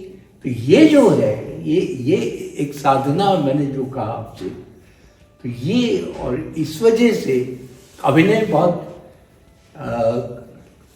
कठिन साधना है और ये सचमुच एक योग है। इसीलिए वो यहीं पर मैं एक सवाल आपसे पूछना चाहूँगा। जापान के नाटकों की और उनकी जो फोक है उसके बारे में बात हुई, तो हमने बहुत पढ़ा है कि आपने भीलों के ऊपर बहुत काम किया, तो उस पर भी आप थोड़ा सा प्रकाश डालें, उनकी क्या प्रक्रिया होती है। और जैसे मैंने एक आर्टिकल पढ़ा तो उसमें भी ये है कि वो किसी के साथ एक हो जाते हैं, कुछ ऐसी प्रथाएं, कुछ ऐसे रिचुअल्स हैं, कुछ दिन चलता है, वो 3, 4, 5 दिन चलता है, 40 दिन चलता है। और उसमें जो पार्टिसिपेंट्स होते हैं वो किस अलग एक भाव में होते हैं। तो आपने उस पर बहुत काम किया, तो उसके बारे में आप कुछ बताएं सर हमें। बिल्कुल सही है। अब ये जो है, अब आप देखिए कि ये जो इसको गौरी कहते हैं, ये रिचुअल का नाम गौरी। और गौरी हम सब जानते हैं कि गौरी जो देवी है, पार्वती, तो उसका अपभ्रंश है गौरी। और वो गौरी जो ये वो तो 40 दिन, और उसमें ये है कि रक्षाबंधन के दूसरे दिन ये शुरू होता है। उससे पहले अगर बारिश अच्छी हुई है, अब ये मार्जिनल फार्मर्स हैं, ये जो भील हैं यहाँ, खासतौर से इस मेवाड़ रीजन, और यहीं का ये रिचुअल, इतना एलोबरेट रिचुअल मेवाड़ में है। हालांकि ये सब जगह मनाया जाता है जहाँ भील है, लेकिन जितना एलोबरेट तरीके से यहाँ मनाया जाता है उसके ऐतिहासिक कारण है, वो उनमें अभी हम नहीं जाए तो ये अगर बारिश अच्छी हुई है, अच्छी फसल की उम्मीद है, तो ये मिलकर के गांव के देवरे में जाते हैं और वहाँ वो पाती देना कहते हैं। तो वहाँ जाकर के वो बाकायदा वो उसे भोपा कहते हैं, वो जो वहाँ पर वो जो पुजारी होता है इनका, उसको भोपा, क्योंकि भोपा जी ये हमें देवी को निमंत्रण देना है, पाती देनी है। पाती देना मतलब निमंत्रण देना। आप क्या करते हैं, वो कुमकुम पत्रिका भेजते हैं जो करते हैं, उस तरह से बाकायदा वो पाती लेके जाते हैं, वो दरख्वास्त करते हैं। और भोपा फिर भाव में आता है, भाव में मतलब ट्रांस, और फिर वो देवी की तरफ से बोलता है। कई दफा देवी कंडीशंस लगाती है कि तुमने मेरे मंदिर की छत चुराई है, इसको तुमने ठीक नहीं करवाया, तुमने ये काम नहीं किया, गांव में ये वो है, और जब तक तुम ये वो नहीं करते तब तक मैं नहीं तुम्हारा इनविटेशन एक्सेप्ट करूंगी। तो ये सब होता है, लेकिन उसमें जो यकीन है और वो जो ट्रांस में आना है, वो जो भाव में आना, और उसके साथ वो जो ढोल और वो जो बजते हैं, वो जो म्यूजिक है, मेरे जैसा आदमी, मतलब मैं ऑब्जर्वर हूँ और मैं अपने को, मुझे बहुत अपने पर कंट्रोल करके मैं इसमें बह ना जाऊँ, मैं तटस्थ ऑब्जर्वर की तरह ही उसको देखूं। तो ये मतलब क्योंकि वो इतना पूरा वो हो जाता है कि आप भी उसमें सहज बह सकते हैं, बह जा सकते हैं। तो ये जो बात है, तो यहाँ से शुरू होता है।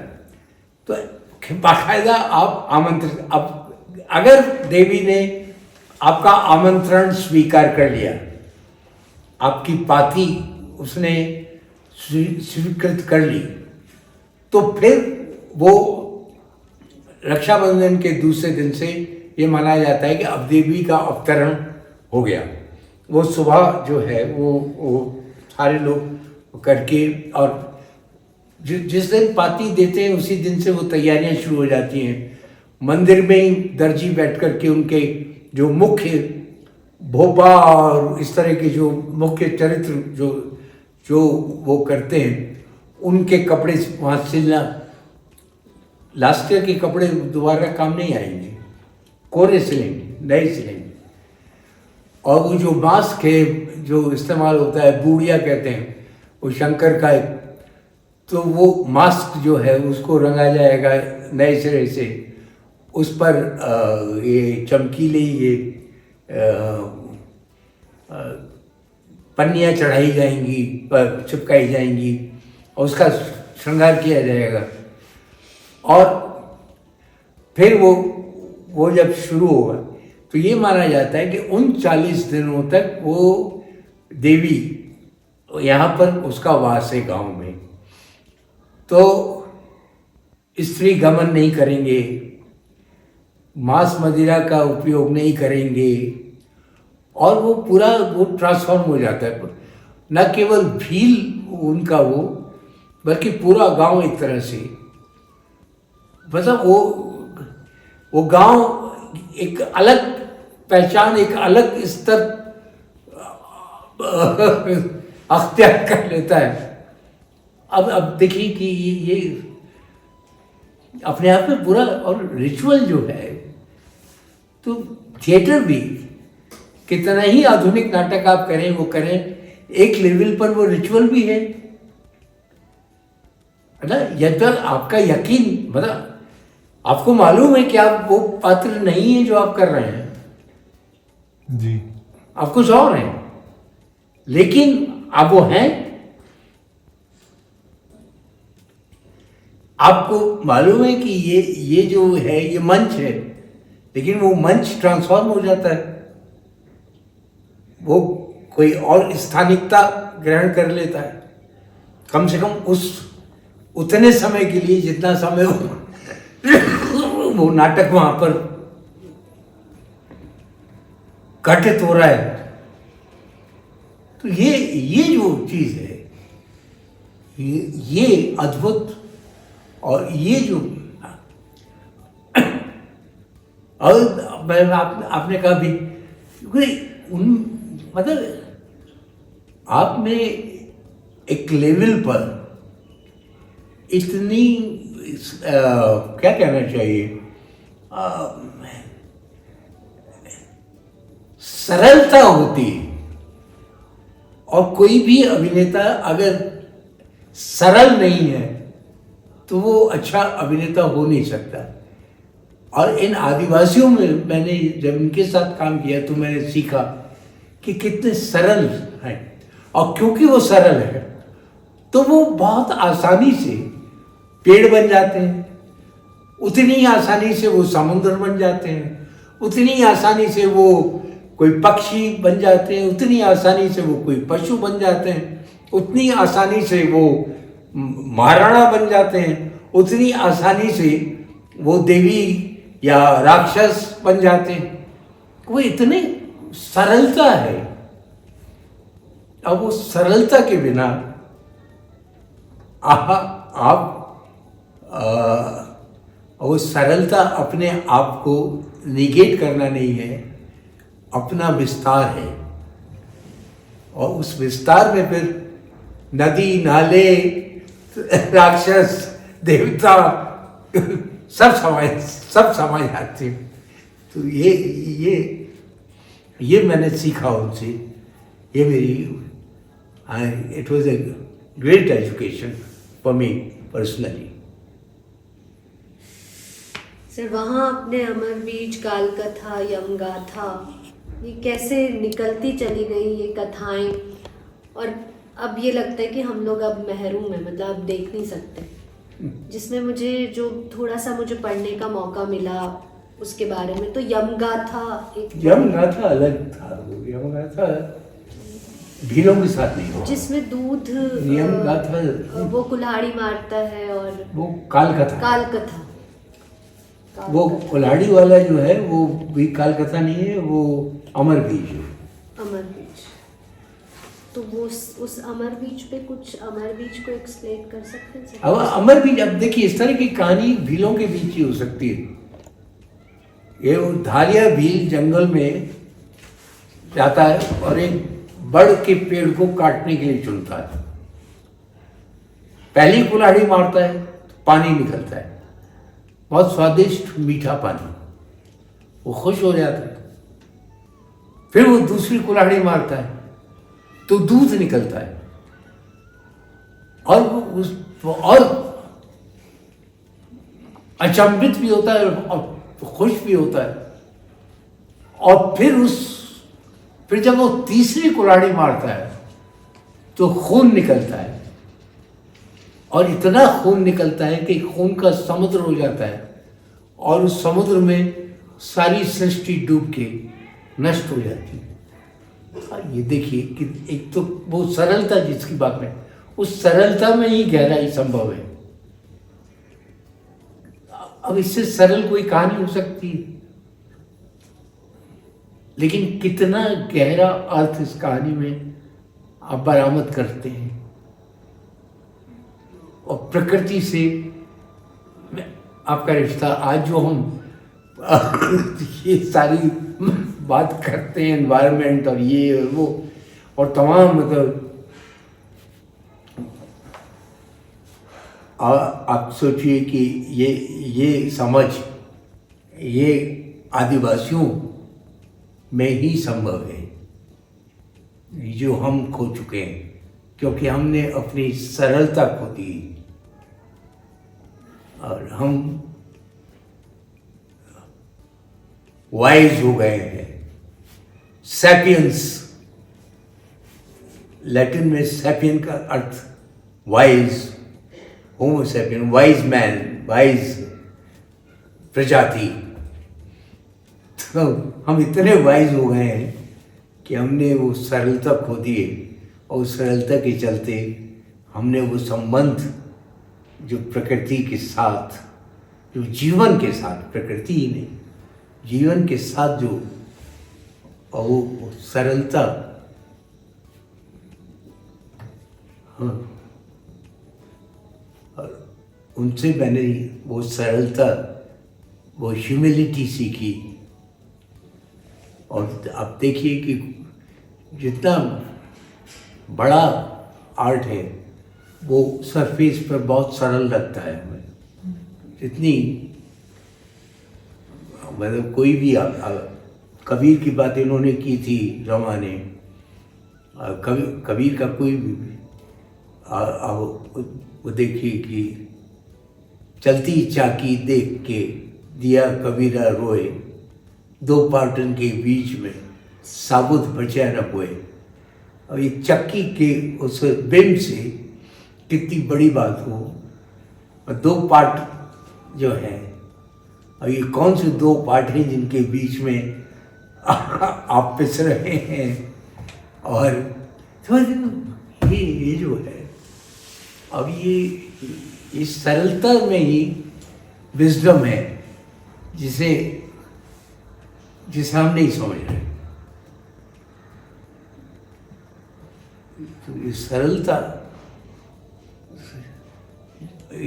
सरलता से ही वो समझ, वो विजडम, और ये आदिवासियों के पास अब तक तो थी, लेकिन अब वो वहाँ भी ख़त्म हो रही है। अब बाजार उसको भी रौंद रहा है।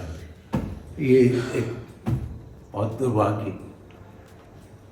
आज की सच्चाई सिर्फ बाजार रह गया है, और ना कोई रंगमंच आज की सच्चाई है, ना कोई रिचुअल सच्चाई है, ना कोई मानवीयता सच्चाई है। और मैं भी, अब आने वाला मनुष्य, क्या मनुष्य रह पाएगा या वो मशीन में तब्दील हो जाएगा? ये चिप लगाने की बात और ये सब तो हम शुरू कर चुके हैं। हम कितने मनुष्य रह जाएंगे? मनुष्यता की क्या कोई संभावना भविष्य में बाकी है? कुछ और कैसे हो सकता है? मैं तो अब मुझे, अब मैं अपने अंदर कुछ चीज उंडेलूंगा।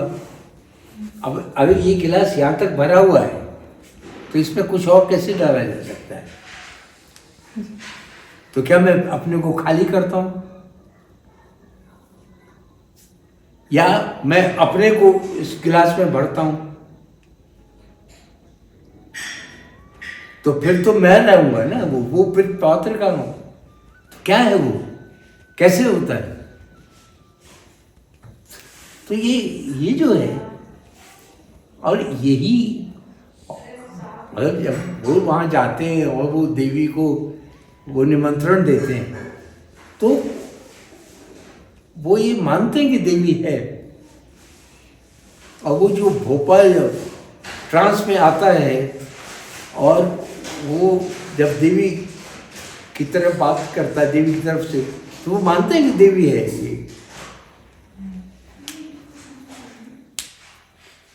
तब वो भोपा नहीं, वो फिर, तो ये, अब इसको अब उनकी, लोग कहते हैं कि अपढ़ गंवार लोग हैं, इन चीज़ों में यकीन करते हैं। सर मेरा सवाल है कि मतलब एक डायरेक्टर की कल्पना जो होती है, हम मानते हैं, हम जानते हैं कि थिएटर सोसाइटी को रिफॉर्म करता है, उसको रिफॉर्म या कुछ गाइडलाइंस देता है। तो क्या मतलब कल्पना डायरेक्टर पे हावी ज़्यादा होती है, या जो चीज़ें वो दर्शकों को देना चाहता है वो हावी होती हैं? इन दोनों का मिक्स कैसे किया जाता है? कुछ भी, पहली बात तो कुछ भी हावी नहीं होना चाहिए जी। दूसरी बात ये कि ये सही है कि थिएटर या कोई भी कला, वो अब एक वो कहा जाता है कि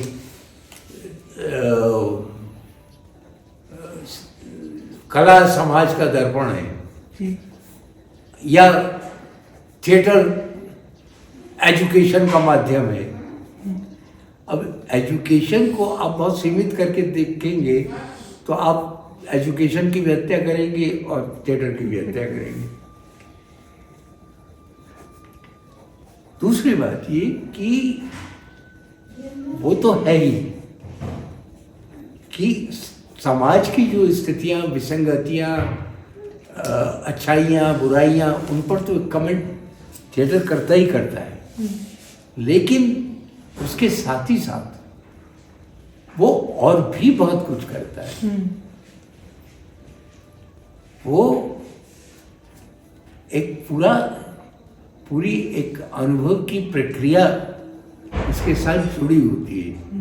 वो एक जीवन दृष्टि, बहुत गहरी जीवन दृष्टि से निश्रित, उससे उपजा वो होता है। और वो आप जिसको कल्पना कह रहे हैं, कल्पना हवा में नहीं होती, कल्पना आपके स्थान, Experience. आपके समय, मैंने कहा कि थिएटर जो है वो अभी और यहाँ है, स्थानिकता उसमें घुसाएगी। आप अमेरिका का नाटक करें, आप जापान का नाटक करें, आप कोई भी नाटक करें, अगर आप उसको उदयपुर में कर रहे हैं तो उदयपुर उसमें घुसाएगा, आप उसको दिल्ली में कर रहे हैं तो दिल्ली उसमें घुसाएगा, कोई स्थानिकता भी उसमें घुसाएगा। तो ये जो चीज़ है तो केवल तो अरे केवल समाज का दर्पण ही नहीं है, उसमें रिफ्लेक्ट नहीं होता, वो कि समाज का एक सर्वांगीण संपूर्ण अनुभव भी है, उसमें केवल रिफ्लेक्ट नहीं होता, वो अभिव्यक्त होता है उसमें। अभी तो वो एक प्रोसेस का पार्ट है, केंद्रित नहीं है उस पर, लेकिन एक खुद के एक्सपीरियंस से वो जो अनुभवों हमने जो गेन किए हैं अपने उम्र में और जगहों पे जो हमने देखी है, तो वही चीज़। उनका सम्मिलित है। तो अब वो ये बात है कि कल्पना, मतलब जो आप कह रहे थे कि निर्देशक की कल्पना जैसा मैंने कहा कि वो हवा से तो नहीं आएगी ना, वो आपके जीवनानुभव, आपका समय, आपने जो रिफ्लेक्ट किया है चीज़ों पर, जो आप देख रहे हैं, जो आप अनुभव कर रहे हैं, और अनुभव के भी धरातल स्तर अलग अलग, कई चीज़ें सबकॉन्शियसली आती हैं जी, और कॉन्शियसली नहीं आती। तो फिजिकल, मेंटल, स्पिरिचुअल और उसके बियॉन्ड भी, मतलब जो सबकॉन्शियस है, कलेक्टिव सबकॉन्शियस है, वो भी उसमें रिफ्लेक्ट होती है।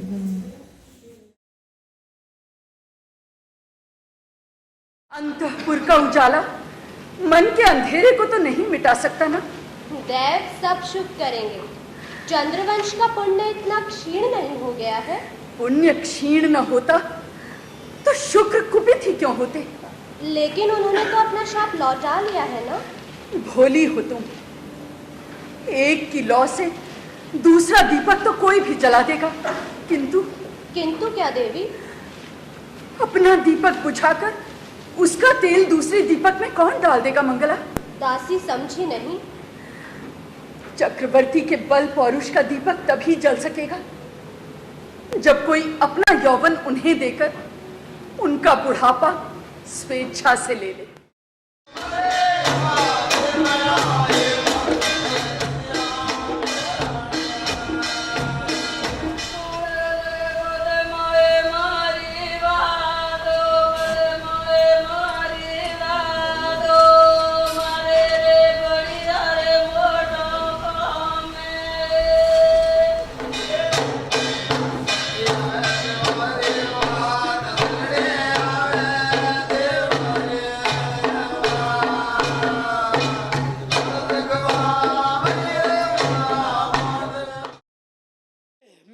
धनुष है,